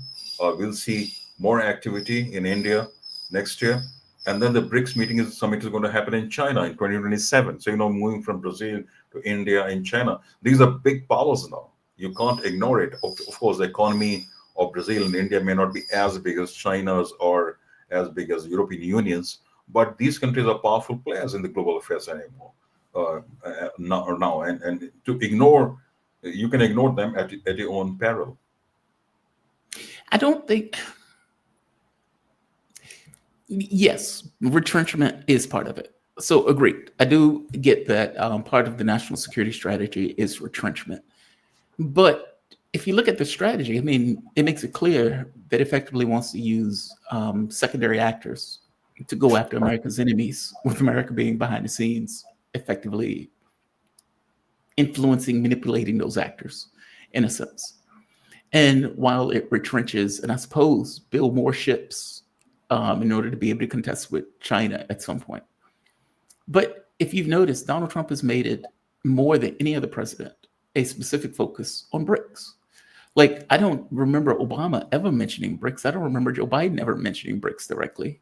I do remember Trump bringing up, oh, they're trying to go after the dollar. And I don't think it's a coincidence that part of the reason he's going after many of the countries, Brazil, India, China, etc., I don't think that's a coincidence at all. The ones that he's going after the harshest are also just so happen to be a member of BRICS. And if we're thinking about this Monroe Doctrine strategy, okay, well, Brazil, who's a primary member of BRICS, at one point, Argentina was a member of BRICS, but obviously that's gone belly up since Milei's come into office. But China has one of the largest ports that are in South America, in Peru. How does that work? Like, how does it work that the US president is effectively asserting dominance over sovereign states that have close and tight relationships to China, India, Russia, etc.? What, like, meaning that seems to be a serious issue that the next BRICS administration is going to have to effectively deal with directly. Or you could say individually that the individual constituents of BRICS are going to have to deal with directly. And I don't know how it does that. I mean, it doesn't have a military. I guess it could use diplomatic might, but I don't know what that looks like. Yeah, and I think, Jamal, we have to remember what happened during the Cold War. A lot of conflicts in Asia, from Korea and Vietnam and Cambodia, Laos, and military dictatorships in entire South America, Brazil, Argentina, Chile, all backed by the US. What was it? The fear of communism, or it was not a fear actually, because all these countries had strong leftist parties. Also in Europe, I mean, they were scared about the European countries coming under the influence of Soviet Union or communist parties coming to power. Yeah, even India-Pakistan rivalry, it became very hot during the Cold War, because the Western countries, they always backed Pakistan, not India. And they talk about India being the biggest democracy in the world and the US being the oldest democracy. But during the Cold War, they were supporting Pakistan, which was under military dictatorship. So, that was a result of Cold War, basically. Conflicts all over the world. So as we're talking about Cold War 2.0, which is a Cold War between US and China, and to an extent Russia, and by extension, with BRICS countries. So we are going to see these disturbances. I think this pressure tax, muscle flexing in the Caribbean, this plan to attack. I don't think they're going to attack Venezuela actually, but they are muscle flexing. They're threatening. They're posturing. They're showing to the world that we are still the boss in this region. You may have very big trade relations with them, but we are the military power. I mean, and that is a challenge in front of the BRICS, because BRICS is not a military alliance. It's not even a political alliance. It's a collective about the new world order, how to reform it, how to make it better, how to make it more in favor of the developing countries. That is objective. But I think an attempt is being made to derail that process. And I think yesterday Trump approved $10 billion to Taiwan. So because they know that Taiwan is some kind of bait they can use against China, like Ukraine is being used against Russia. That's what the whole Russian strategy was, to destabilize Russia. They were hoping that the Russian government will collapse. There'll be some kind of regime change in Russia, and Russia is the richest, one of the richest, if not the richest country in terms of natural resources, including petroleum and gas. Rare earth, you name it. They have everything, and they sit on the Eurasian landmass. That is basically the Eurasian landmass. So if you kind of have Russia in your hand, you control both Asia and Europe and the entire world. So I think in the few years, I think we saw the bombing of Iran. Iran was bombed by Americans. Only the nuclear installations, not the. But they also used Israel to attack Iran. You have a lot of the military leaders were killed inside. So I think we, like the Cold War, we're going to see these disturbances. We're going to see these attempts to destabilize this country. A lot has happened. A lot has happened in India's neighborhood in the recent years. And if you speak to some Indian experts, the so-called Gen Z revolutions in Nepal and Bangladesh. And Bangladesh is burning again today. I saw their Yes, it is. I saw it. Yeah, they're burning newspaper offices with journalists inside. It's madness. It's insanity. Why are you burning newspaper offices or TV stations with journalists inside? Nobody knows what's going to happen in Bangladesh. So I think there's all around India, they're creating a ring of fire. Nepal, because that has impact on India, and that has an impact on China as well, because China is very heavily invested in all these countries, including Pakistan. Pakistan, they have almost $65 billion in investment. Yeah. So I think, there's now, that is the only game they are left with.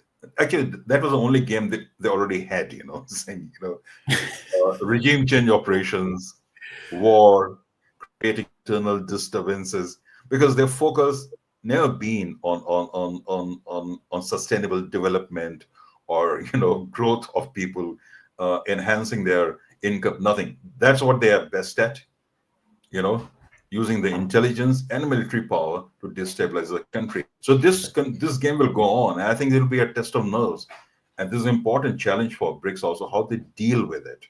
I don't think the solution for BRICS is to make a military alliance. That's not a possibility. That's not going to happen.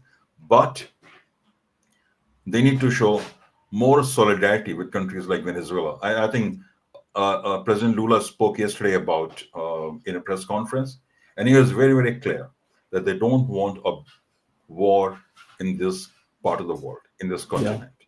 The Colombian president has been very vociferous too, very clearly saying we don't want a war against Venezuela. So the message is clear. And Celso Amorim, who's the advisor to President Lula, he said last week that if there's a war in Venezuela, it's going to create many Vietnams. A reference clearly to what happened in Vietnam, the war had spread to Cambodia, Laos. It's a very, very dirty story, very bloody and dirty story. And nobody wants that story to be repeated in this part of the world. So I think this is going to be a challenge which BRICS countries have to keep in mind, because the game is very clear now, what they're up to, what they can do. Everyone knows, everyone has seen, and it's important to discuss these issues and take a collective position on these issues. Yeah, I agree with you. It will be a war on nerves. I think your main point, though, is that for all intents and purposes, this is the last gasp of a failing empire who seems to be flexing his muscles at the last minute to try to make it seem, let's say, stronger than what it actually is in practice. Yeah, And like a cowboy, they want to go down all guns blazing, See? yeah, yeah. I think I described it as a 60-year-old trying to hit on the 20-year-old at the bar. It's like, I used to be a football jock in high school. It's like, dude, you're in your 60s. What are you doing right now? Esteban, I'm sorry, Shobhan, thank you for this, man. I always appreciate these breakdowns. You are fantastic at what you do, and your articles are awesome. I will put your article at the bottom of the video after I cut it, either tonight or tomorrow. Shobhan Saxena, he's an Indian journalist based out of Sao Paulo, Brazil, since 2012. As a foreign correspondent, he has reported from Times of India, the Indian Express, The Wire, DD India News Channel. Currently, he's a contributor to The Hindu, one of the biggest newspapers in India. His work is focused on Brazilian politics, economy, and culture, and India-Brazil relations, and has done considerable reporting on, as we mentioned today, BRICS. You have a great rest of your day, man. Thank you for this. Thank you. Always a pleasure to talk to you. Absolutely. Bye-bye. All right. Let me fix this. Okay, I need to fix that in a different way. Ray McGovern. How you doing, Ray? You doing okay today? I'm doing fine, thanks, so far. But let me fix my camera real quick. It's gotten a little foggy. This usually fixes it. There we are. Excellent. Want to have a clear focus.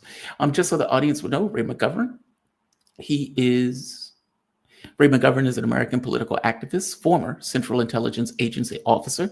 Ray was with the CIA from 1963 to 1990, and in the 1980s chaired the National Intelligence Estimates and participated in preparing the president's daily briefing. Ray, you are the person to talk to about the topics for today. I would like to start with Venezuela. And we can move into Europe, the peace deals, the attempt to steal Russian money that's failed miserably, etc. But the Venezuela thing is fascinating to me. Donald Trump comes out, declares a military blockade, a naval blockade. He says, with the largest armada in the history of South America. Okay. In the context of that, he decides to have a presidential briefing the very next night. A presidential address the very next night. And in no way mentions the fact that he's just declared what is effectively an act of war in real terms against Venezuela. And if we're being bluntly honest, any country that Venezuela has a relationship with, be it Russia, China, Iran, or any other country that effectively trades with Venezuela. Venezuela has taken its own ships, according to the New York Times, and has escorted those ships beyond the blockade, daring the U.S. to effectively attack their warships. Give me your take on this. This seems problematic. And what does it mean that the Trump administration wasn't willing to blow the Venezuelan ships out of the water? And I don't mean that as if I think they should. I just mean that the entire point of the blockade is a threat that we will blow your ship or any other ship that's trying to cross the blockade out of the water. Well, that wasn't the case. Yeah, my take, Jamal, is that this Hamlet-like decision-making by Trump is due to a lot of opposition, not least the opposition of Russia and China. Both of them, both Russia and China, issued foreign ministry statements yesterday saying this is beyond the pale. You must not do what people are fearing you are going to do, Mr. Trump. We are on the side of Venezuela. Now, this is not to suggest that the Russians or the Chinese are going to send warships to do battle with the U.S. Navy in the Caribbean. They're not going to do that. There are all kinds of ways that they could support Venezuela if, for example, Trump did something really stupid, like invade Venezuela. That would be Vietnam, worse than Vietnam, actually. It's like we go into the differences in the country, but that would be the end pretty much of any respect that is latent for Trump. And it would tie him down in a way that the rest of his administration would be pretty much a disgrace. So I don't know what he's going to do. We have Pete Hegseth, at that. People don't remember Dick Tracy, okay? But I do. Remember that chin he had there, the tough chin there, he's going to beat his breast. It's like, we can work our will. And, not to be forgotten, this new national security strategy. My God. I mean, who has the priority? Who is the most danger to the United States? The Western Hemisphere. Give me a break, okay? We can dissect that later if you like, but this whole notion that we're retrenching and we're going to make sure that we're protecting our homeland, read putting U.S. armed forces in U.S. cities, and that we're protecting, our strategic threat by people who take drugs. So I think that the national security guidance really kind of speaks volumes about, the fact that Trump finally has been told, you can't do a war with China. We just ran our last war game and we lost.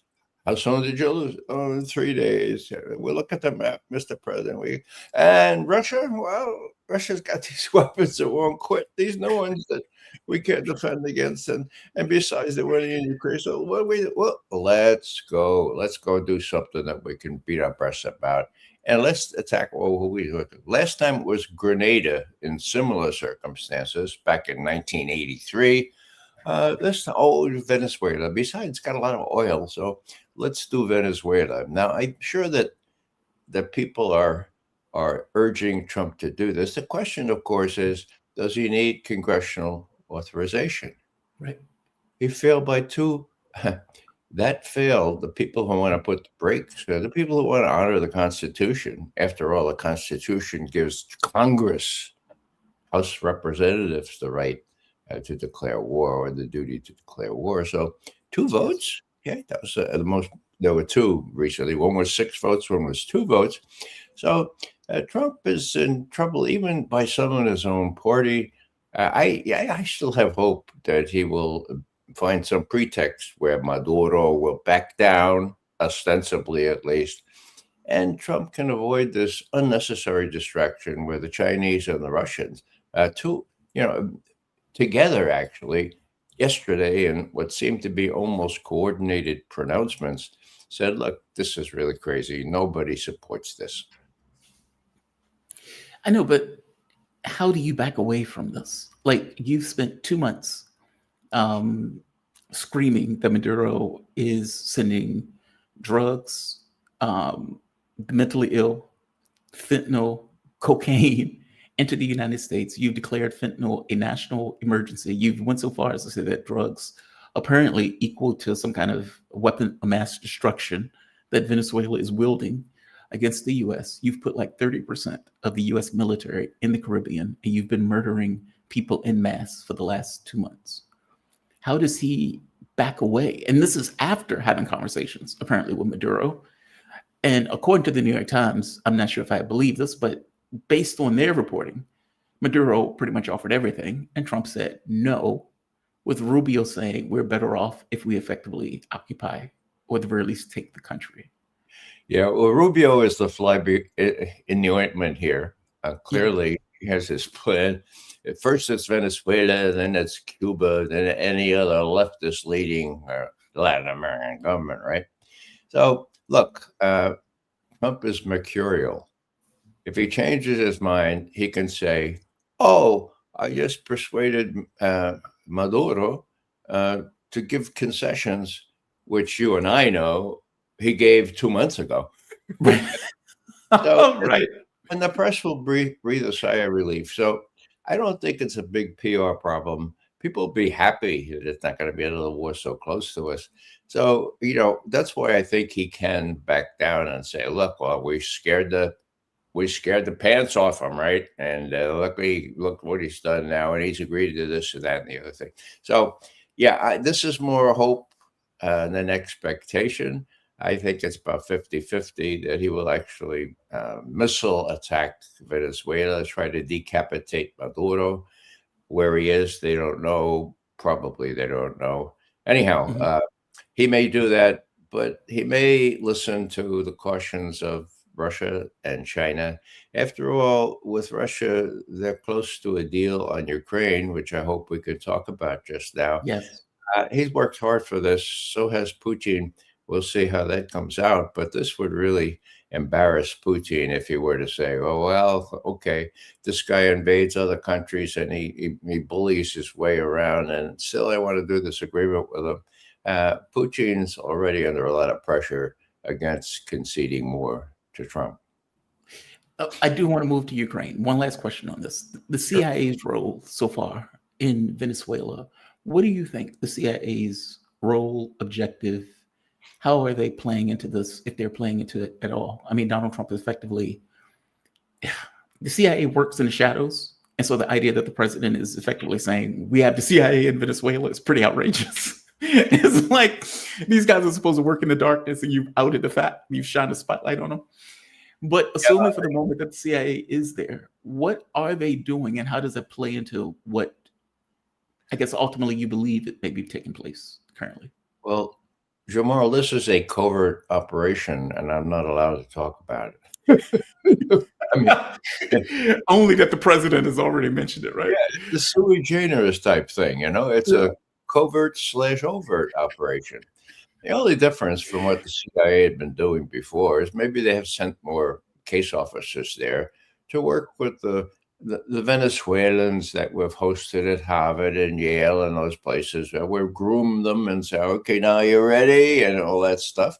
But the covert action stuff has been going on forever, and particularly in places close to our homeland, as we say it now. So I don't see any difference other than the fact that Trump said we're doing the CIA. That's part of this breastfeeding that we can work our will somewhere, not in Asia. And again, the national security strategy, what was it again? Priority of Western Hemisphere. What comes next? China, but in a very kind of soft glove, way, not like Biden. Next would come, Europe. How about Russia? Where's Russia? Oh, well, Russia's part of Europe. And besides, our core interest, mind you, the Russian term, our core interest is to solve the Ukraine problem and create a stabilizing relationship with the United States. That's our core interest. Core interest is mentioned 5 times, as I count them, in that national security strategy. So even the Russian lingo has been sort of adapted here. It's sensible because we do have core interests, but they're not out in the specific. China is not a threat to us, and you can hold me accountable for that. Neither is Russia, and this security guidance is again sui generis. It's very, very different from any other security guidance, and it's a mark of retrenchment. Trump saying, "Well, I got troubles at home." See, one thing, Jamal, that people don't remember is that this national security guidance was leaked to Politico. Politico, very, very plugged in Washington, right? And at that point, Politico said there was a twofold priority for the Western Hemisphere. Places like Venezuela, but also the homeland, in case we get the kind of disruptions and insurrections that we need to put U.S. troops in. Okay, we don't want them out in Asia or in Europe. We want to where we can use them, like before maybe November, when there might be some disturbances and so forth. So this doesn't appear in the overt final version, but I'm not sure. But I imagine there's a codicil there saying, look, we also face real prospect of trouble at home if we carry on the way we're doing it. People say that's not a problem. We think it's a problem we have to be prepared for. And the hell with the Posse Comitatus Act, and the hell with the tradition we have in this country not to use armed forces to put down domestic discontent. We're going to go ahead and do that anyway because we can do it, and we've been done doing all kinds of stuff that's illegal. What are you going to do? We're in power, and we have to preserve ourselves in power. If that's what it takes, we'll do it. We've already done it in certain cities. Oh, that's disturbing. That's very disturbing. Let's talk about Ukraine. Let's move to Ukraine. Are you sound optimistic, maybe a bit more so than I am, that a deal is possible, if not likely. I don't want to put words in your mouth. Trump has come up with this 20-point deal. He has apparently been talking to the Ukrainians and the Europeans. Zelensky has effectively said no. The Europeans have been doing everything in their power to make a bad deal even worse. And the Russians have effectively been maintaining their operations on the battlefield, expanding faster, taking more territory, killing more Ukrainians. And the pace of their advance has only increased. Do you think there is a deal to be had under this model, whereas Ukraine continuously says no, the Europeans continuously says no, and Trump continuously puts out a deal that the Russians are not seem to be on board for? Yeah. Well, Trump is not putting that deal out. It's the Europeans and Zelensky. Now, this is the most important fact. The Europeans and Zelensky don't matter anymore. Russia has won on the battlefield. Russia has won early this morning when von der Leyen, the head of, the EU person, von der Leyen, and the European Union Council turned away the project to steal Russian assets to finance the war in Ukraine for 2 or 3 more years. Now they've made it an ostensible promise to fund Ukraine for the next year or so for $100 billion. Okay, was that come from the Russian assets? No. Well, who was against using the Russian assets? Well, of course, the Belgians, where most of those assets reside, and didn't want to be on the hook for having to repay a loan that would never be repaid, but also the United States. The U.S. was against that. It was no secret. So you had Hungary, Slovakia, you had Belgium, of course, you even had Italy. Lots of people were against it. But does the U.S. have no financial clout in these circles? Of course it does. In my view, and I think this is an outlier, nobody's mentioned this yet that I know, is that the U.S. weighed in heavily with these Europeans. That's beyond the pale. You don't do this. The financial system will fall apart if you do this. And they yesterday, or early this morning, actually, von der Leyen and the other Europeans who wanted to, especially Merz, Chancellor Merz in Germany, he really unbridled on this. We got to do this. We got to do. Well, he lost. So did von der Leyen. Now, what's the inevitable outcome here? Did I say already that the Europeans don't matter? Well, let me say it again. Europeans don't matter. What's going to happen tomorrow? Dmitriev. Who's he? Well, he's very close to Putin. He's a financial guy, head of the Russian investment fund. He speaks fluent English. People don't realize he was brought at an early age to live with people somewhere in New England. I forget, it was Maine or New Hampshire. And then somebody said, oh, he's got cousins in California. Let's ship him over there. Oh, he studied in California. He didn't know any English, that they got him in school. And before you know it, he's got a PhD. Before you know it, he's at Stanford, and then he's at Harvard. And he's, so most of his youth and adolescence was spent in the United States. And he headed investment funds there too. So now Putin, what is he asking Dmitriev to do? Well, the same thing he asked him to do 3 weeks ago. The Europeans have been in high dudgeon. The Europeans are up in arms. They changed the 28.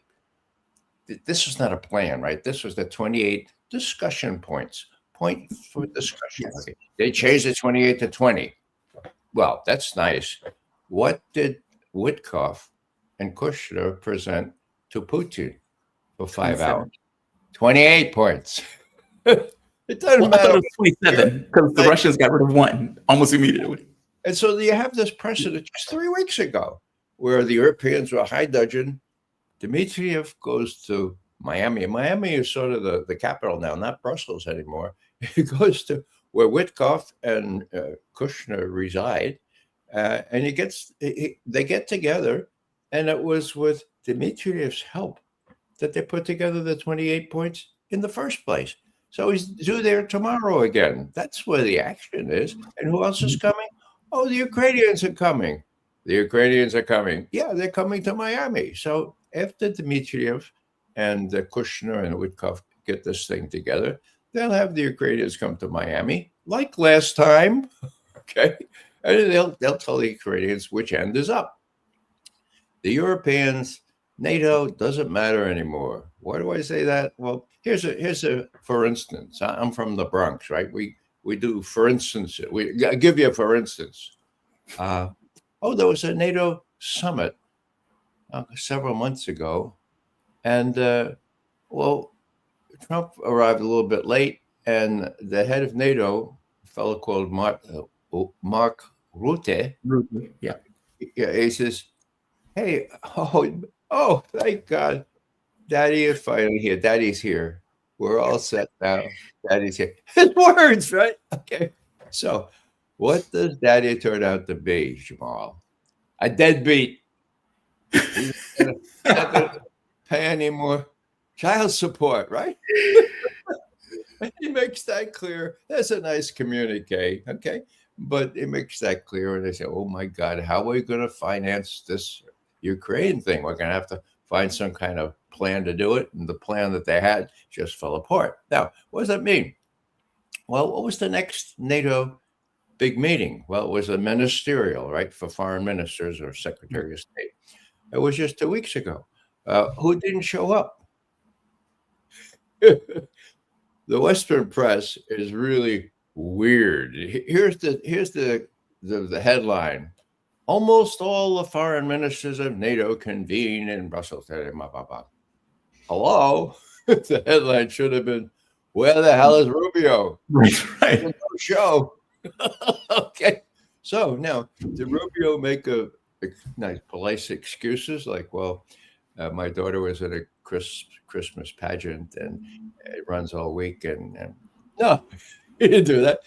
What did he do? He says, "Look, underlings, his assistant, just tell him I had enough meetings." So his associates say, "Look, we're sorry about this, but Rubio has all kinds of meetings. He meets with the Europeans regularly. He just for one meeting too much, and so he's just not going to go." Now, is that unprecedented? I think maybe Colin Powell missed one when there was a war going on. But yes, other than that, it was unprecedented. And I go back to 6 decades that NATO does, right? So how are we going to do this? Well, that was a deliberate snub. And the Western press, as I said, well, almost all the foreign ministers were convening, but the real story was a deliberate snub. So this gives you an idea how the Europeans are marginalized. Now, there was big publicity to these meetings last weekend in Berlin, and how the Europeans came up with these draconian measures that the Russians would never accept. And Witkoff was there. Whoa, he listened to this, and the Europeans made believe that he agreed with it. They listened politely. Oh, that's interesting. Make sure you say this is an EU statement, please. Okay, I can see. Well, what did they all hit? He agrees with that. They didn't agree with that. The action is back in Miami. It's going to start tomorrow when Dmitriev, one of Putin's real advisors, is going to deal. And my hope is it's more than just a glass half full. It's my prediction that they will deal. Now, it's a sticky wicket. It's not going to happen overnight, but the Russians and the Americans now agree on one very important thing, and that is the overall umbrella having to do with their relationship has to do with creating a better relationship between these two superpowers. That's what's governing all this. Ukraine, it's secondary. Suppose the U.S. bombed the hell out of Iran. Secondary. The Russians say this. It's secondary. The main objective is to get a decent relationship between the two. And this could take a little while, but if that prevails and the Europeans can be shunted aside as they have been yet again, those who predicted that these European statements that Putin will dismiss that, okay, well, of course he would, but he'll never see it, because what they'll tell Dmitriev and the real negotiators is, look, this is the way it is. The Europeans failed in trying to steal your money, on the pretense that they could secure a loan from your money. It's going down fast. And the other umbrella, of course, is that Russia's won the war on the ground. So this is not Pollyanna. These are the facts as I see them. And what else was I going to say? I would say one more thing, but it escapes me right now. Well, so just so I'm clear, your point of view is that for all intents and purposes, do you remember when Kellogg was still in office, or when Kellogg was still in his position, and Kellogg said, my job is to babysit the Europeans?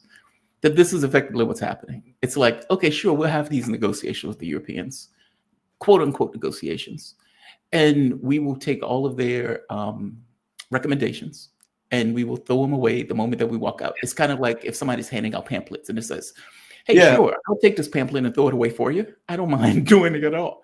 That meaning any of the talks that's taking place with the Europeans are really just there to babysit the Europeans and allow them to rage bait. That the real negotiations that are taking place are between the US and Russia. That's where the reality of this stuff is taking place, not with the Europeans. You have a way of saying things, Jamal. That's what I was trying to say in a nutshell, okay? That's what now.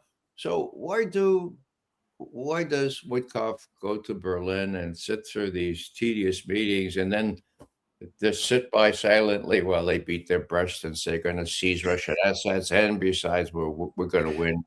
Why does he do that? Political. There are lots of people like Kellogg, like Rubio, for God's sake. Rubio's been kept out of this, hasn't he? Why? Well, for reasons, okay? He's not really happy about working out these relationships with Russia. So they have to go through the motions. In other words, if Congress comes and says, my God, we always said no agreement about Ukraine without Ukraine. Well, we just talked to them for 2 days in Berlin, and we'll talk to them again after we talk to Dmitriev. So they cover their own this way. So for people who are really against this, even Kellogg, as far as I know, he hasn't been dismissed. No. Yeah. But they have no. When they really want things done, they go to people like Donovan, who's Secretary of the Army, but a close advisor of the Vice President. So that's the reason that the Europeans can dominate the headlines for this week. All the more so since the media is very much in line with what they want. Well, we can't lose Ukraine. The other thing is good news. The media has said nothing about Trump on the latest developments. My God, has Trump had no press conferences? No, he said 2 or 3 a day. That may be exact. Is at least 1 a day? Okay. What has he said about all this? 0. Why is that good news? Because the Russians have been very critical of people that are the negotiating partners, negotiating with a bullhorn, negotiating by telling the press various things. They've insisted, look, we have these channels now. For God's sake, let's not put the kibosh on these things by airing them in public and getting people all in a dither, the Western press and so forth. So the fact that Trump has not said anything for about a week on these very important developments is really, really good. And I'm not gilding the lily here. This is the way negotiations will take place. Rubio is out of it. Now, the other thing I want to say just occurs to me, who was Dmitriev? Oh, he's head of the Russian investment fund. That part of the government? Oh, well, not technically not. Okay, so where does he get off negotiating this thing? And Witkoff, who's he? Has he got a government position? No, how about the son-in-law? Huh? Jared, no. Well, that's improper. 2 envoys. That's what the British say. That's very improper. You can't negotiate that way. You have to have Lavrov involved. Well, Lavrov is intimately involved, but Putin is saying, look, we're going to let Dmitriev, we're going to let other people, me included, deal with this thing. We'll keep you completely informed, but we don't want you to have to sit at a table opposite an empty seat, because by mutual agreement, Rubio's out of there. He's more trouble than he's worth. So we're gonna have these negotiations with improper people, people who get stuff done. Okay, Witkoff, Kushner in that instance, and witness tomorrow they'll be in Miami, and who will Dmitriev, as I said before. So you have Dmitriev, you have Ushakov. Now Ushakov, again, he's almost an American. People don't realize that he doesn't look like an American. He's Russian. No, he's an American. He spent 10 years as ambassador here, for God's sake. 10 years, all right? So Putin relies on him heavily. He's been advising Putin on these matters for 10 years, okay? He knows the ins and outs. He knows what Biden promised and reneged on. And precisely this time last year, I can tell you about that because not many people know that Biden promised not to put what they call offensive strike missiles in Ukraine, to get the negotiations in January of 2022, 1 month before the invasion, to get them off to a good start. And then he reneged.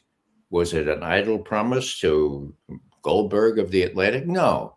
It was a personal promise, one-on-one with Vladimir Putin in a telephone conversation on the 30th of December, 2021. How did that happen? Well, Putin said, look, or the Kremlin said to the White House, look, President Putin wants to talk to President Biden. Well, wait a second. They just talked 2 weeks ago. Yeah, but he wants to talk to him again, like right now. Well, to his credit, Biden accepted the call, but he was home alone.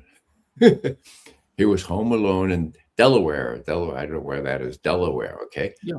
And so he didn't have Blinken, and he didn't have Sullivan.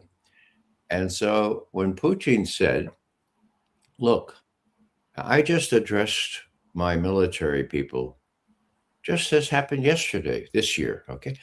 I just addressed my military people, and I told them that if Ukraine got hypersonic missiles when the U.S. finally gets the hang of it, okay, and they will, Ukraine will be able, or whoever's got these missiles from Ukraine and placed in Ukraine, they will give me 4 to 5 minutes warning before they're used, okay? I told the military that, I told the defense minister, and they blanched. And they came to me afterwards and they said, my God, look, you got them potentially in Poland and Romania already. Why do you need them in Ukraine? See if you can get a better deal. And so I'm calling you now, Mr. President, to get these things off to a good start. 10 days from now, they're meeting in Geneva. Please, here would be a gesture of goodwill. Just to give me an assurance that you will not put offensive strike missiles in Ukraine. Would you do that, please? And Biden says, yes. And Ushakov, who I mentioned just a minute ago, gives the readout on New Year's Eve, 2021. The President of the United States said that the U.S. has no intention of putting offensive strike missiles in Ukraine, period, end quote. Whoa, there was exuberant celebrating in Moscow because Ushakov himself said, look, President Biden is finally taking our security concerns into account. Right.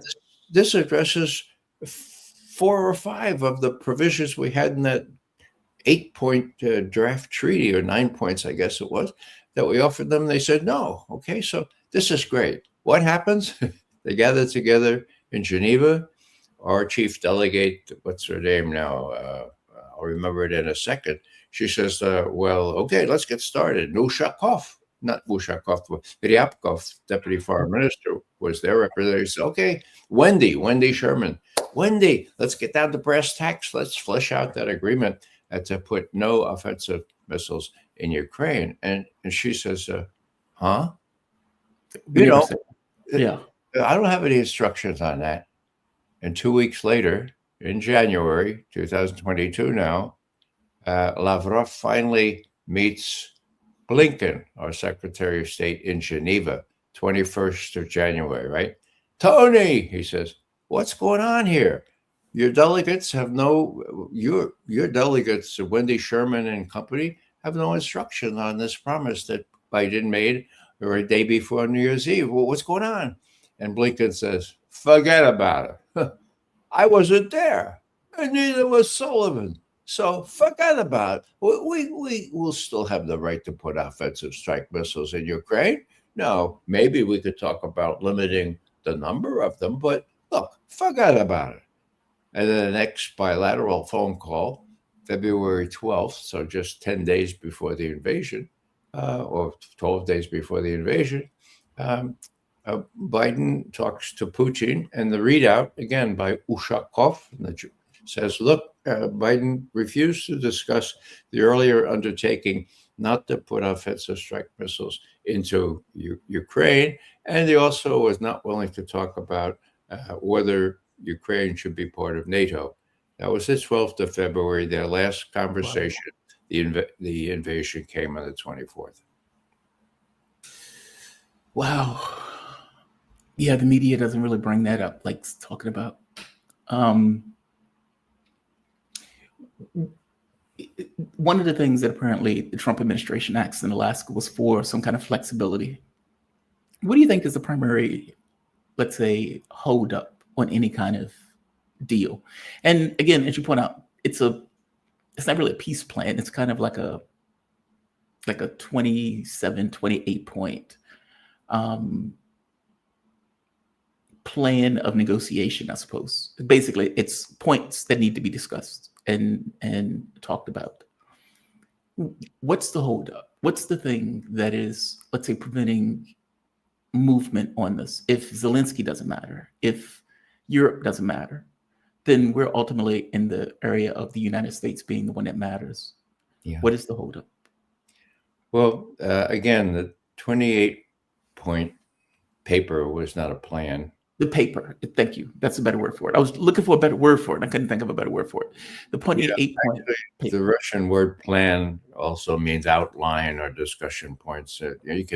So this is important because after that summit on the 2nd of December, Putin waxed eloquent about how it went. And then when some correspondent asked him, well, how long did it go? And Putin said, oh, yeah, don't remind me, 5 hours. 5 hours. That's too long. That's too long, says Putin. And then he says, but it was necessary. It was necessary because we went over almost every one of those points, okay, and we discussed them. We reached understanding of where each of us stand on this. So that's where they sort of left it. And of course, the Europeans were in high dudgeon, okay? So what's the holdup? The holdup is cosmetics. Russia has won, but you really can't have a deal that simply says, oh, we give up. No, you have to put a lot of lipstick on this pig of defeat, right? Now, Putin is willing to do that, okay? There are lots of flexibility. People dispute this, but the Russians said that before Alaska, the summit there, we were asked to show some flexibility, and we did, okay? So where's the flexibility? Well, the Russians have the upper hand. They can certainly do a deal on Odessa. They've already said that 3 years ago. Do you think they want to destroy Odessa? Forget about it. They don't want to do. They could do a deal there and thereby guarantee under maybe international authority Ukraine's access to the sea, without which Ukraine becomes a farm for the rest of Europe. So do the Russians have an interest in the Ukraine that is pacified, that is neutral, but still is viable? Yeah, they do. it's not just Russian propaganda. They don't want to take all of Ukraine. Okay, that would be another Vietnam for them. Okay, so there's plenty of room for negotiation here. The Russians have said so, and there is this economic thing. Dmitriev, of course, is their investment guy. You have two Wall Street guys, or at least you have Witkoff and Kushner, and they could deal in a different way. And the expectations of a flourishing in trade or other economic relations may be, it may be myopic to say, oh, you can't do that now. It's never. But over the longer haul, let's say they put that tunnel under the Bering Strait, which is a favorite of Dmitriev. He had people working on that as early as April of this year. Okay, it can be done. You want to use Chinese technicians or Russian technicians to do it because they can do it in record time. So there's lots of possibilities from an economic point of view, as seen by these Wall Street or these real estate guys and investment guys like Dmitriev. So that plays an outsized role here. The immediate, Trump's not going to benefit from an upsurge of Russian-U.S. Trade if he limits his term to 3 years right. from now. But, over this would really tamp down tensions. And as I said, Russians have always put priority on building a good relationship with the United States. The U.S. has been slow in responding, but the new national security strategy says that it is a core interest of the United States to build a more constructive strategic relationship with Russia, and healing Ukraine is the best way to start on that. The objective is the same. So you have the Russians and now Trump in this new guidance saying the same thing about their overweening interests, their overriding, or what do you call it? Their main is to have a decent relation. Now, don't ask me to explain why Putin keeps coming back to this, because the only answer I can come up with, Shamal, is that he doesn't want a nuclear war, for God's sake. I mean, I think that's a good motivation. Does he? Well, his opposite number is totally unpredictable. Mm-hmm. Sometimes he's just so self-contradictory. So for 3 years, he's got to deal with this guy. When you're dealing with a delusional narcissist, I think that's the best combination of terms.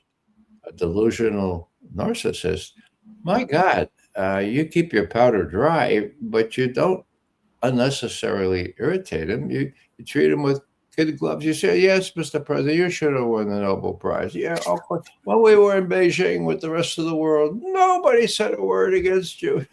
This is how you do it, okay? And Putin is really clever, and he's going to do this, and he's pretty much got Trump convinced that this thing can be resolved. It's just that Trump will need a lot of lipstick on this pig of defeat.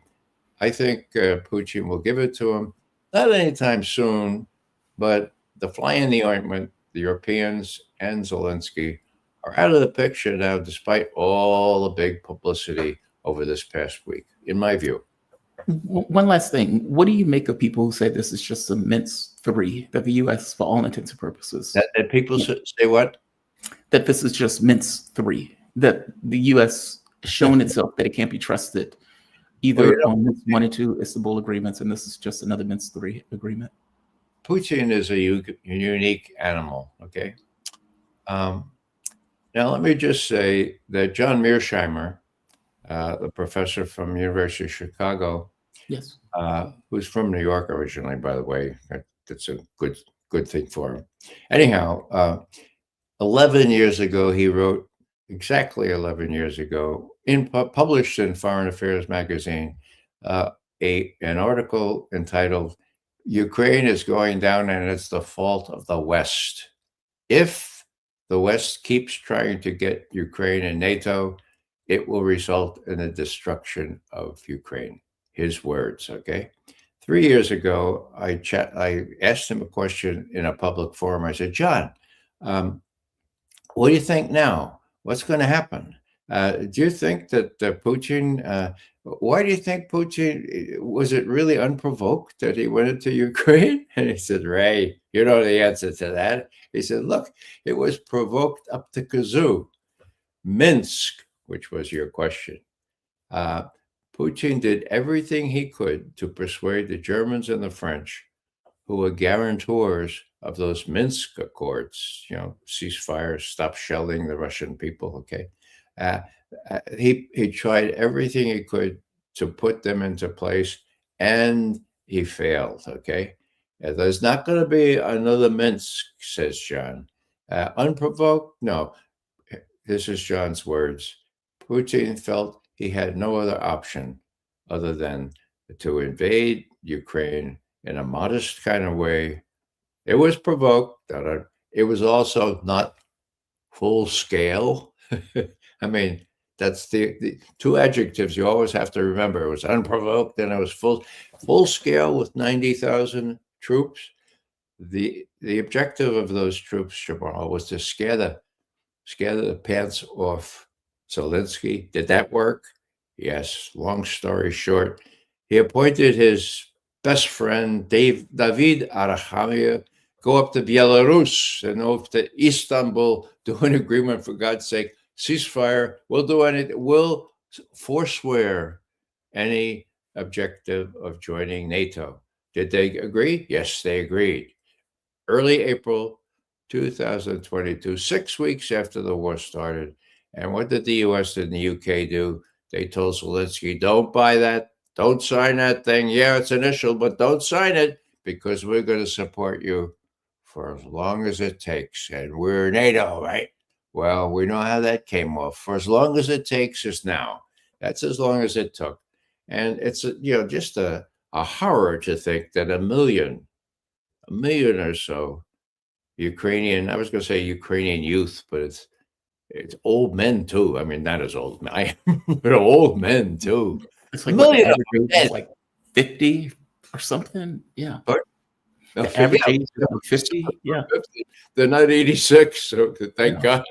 But, I mean, it's criminal to think. The last thing I'll say on this, I think I mentioned this before, Obama, 10 years ago, 2015, he was smart enough in this case to say, look at the map, for God's sake.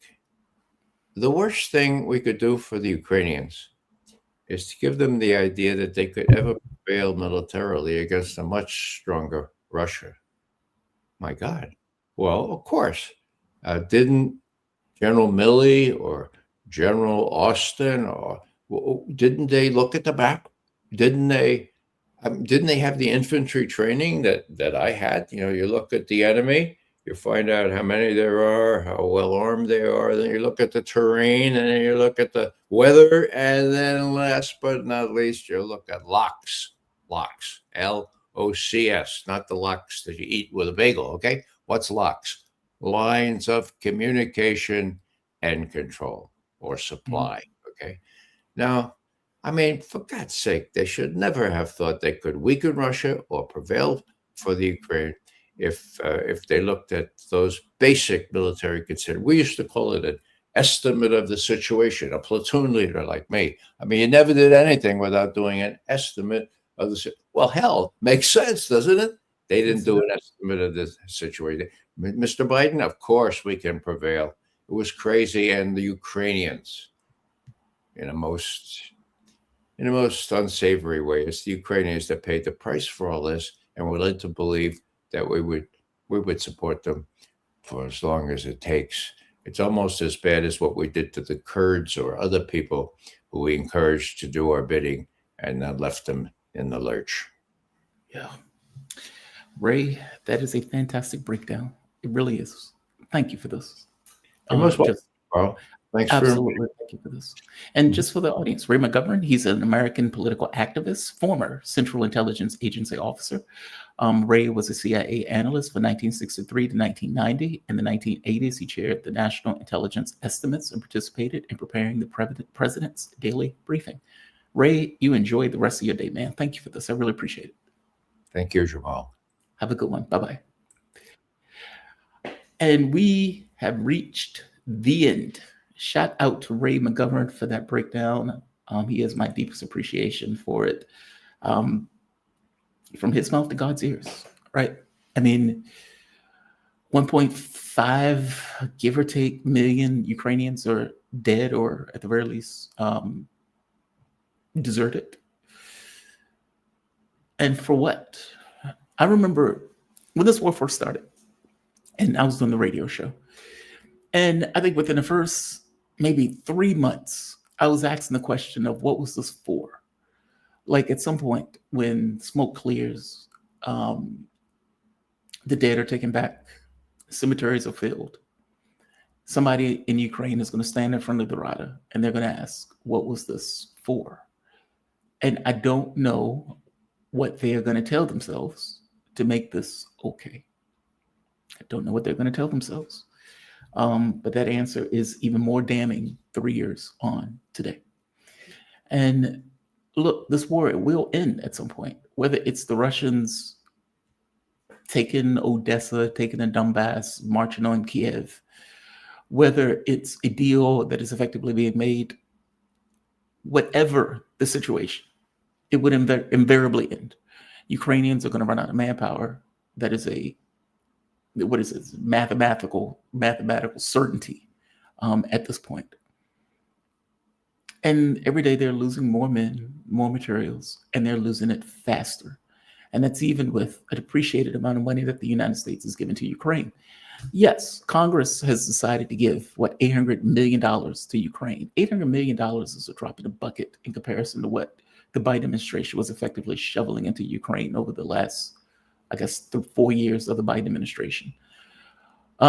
This is a pittance. You could see the amount of money that the United States is supplying drying up. The Europeans obviously don't have the money themselves, which is why they're trying to steal Russian assets. And the $90 billion is going to barely plug the budget shortfall that Ukraine has, which is going to be $60 billion or something like that in 2026. So this is not a recipe for greatness. Let's just say it that way. And invariably, this will come to a close. And, I guess the main question of what it boils down to is this going to come to a close with an agreement where people can stop killing each other, predominantly your Ukrainians, stop dying? Or is this war going to careen into the last dead Ukrainian? And as I keep pointing out, the last dead Ukrainian, he may fire a shot, but it's not going to be to win the war. He's just going to die. So it has been a catastrophe, and it continues to be one. Let's go to chat. Abdullah Sharaj, why was Tom Alexandrovich allowed to return home after being arrested in the United States for child predation? Abdullah, that is a damn good question. I would probably say he's an Israeli. And the United States obviously has a sort of relationship with Israel where stuff like this is allowed to take place. Put it this way, put it in context, right? With the Epstein files, you have Congress members throwing their body across pedophiles to protect pedophiles. And if they're doing this for a man who was convicted of being apex child predator, then what does it mean for the lesser child predators who apparently raped one child? And again, I'm not devaluing that. I'm just trying to make a comparative between Epstein, who was seen as an apex child predator, versus Abramovich, who was an Israeli who apparently absconded, allowed to do so, back to Israel, where he would not be extradited back to the US. So that is a damn good question. That is a damn good question. Earthling, shout out to you, Earthling. Thank you for that, man. Thank you for that. All right. We have come to the end. I would like to thank all of my guests for joining me. Jeff Rich, Shobhan Saxena, Andrii Telizhenko, and of course, the one, the only, the great Ray McGovern. All of them have my thanks for joining me today. Next week is going to be a short week. So I would like to say like this video, share this video. I will cut these videos up. If not today, I still have videos I need to cut from yesterday, but well, the videos are cut. They just need to be processed. But those will be uploaded today, and I will try to get these uploaded today. Also, if not today, tomorrow. Next week will be a short week because it's Christmas going into the new year, and I am going to take a well-deserved and deeply well-needed vacation. A well-needed vacation. But you can support this content. PayPal, Patreon, Super Chat, Buy Me a Coffee, memberships. All of these things are beneficial to the channel. All of these things help the channel grow. My objective is to get a producer for that. Obviously, there needs to be growth that can support getting that producer. And I think that's all. You be safe. Be kind to the degree that you can be kind.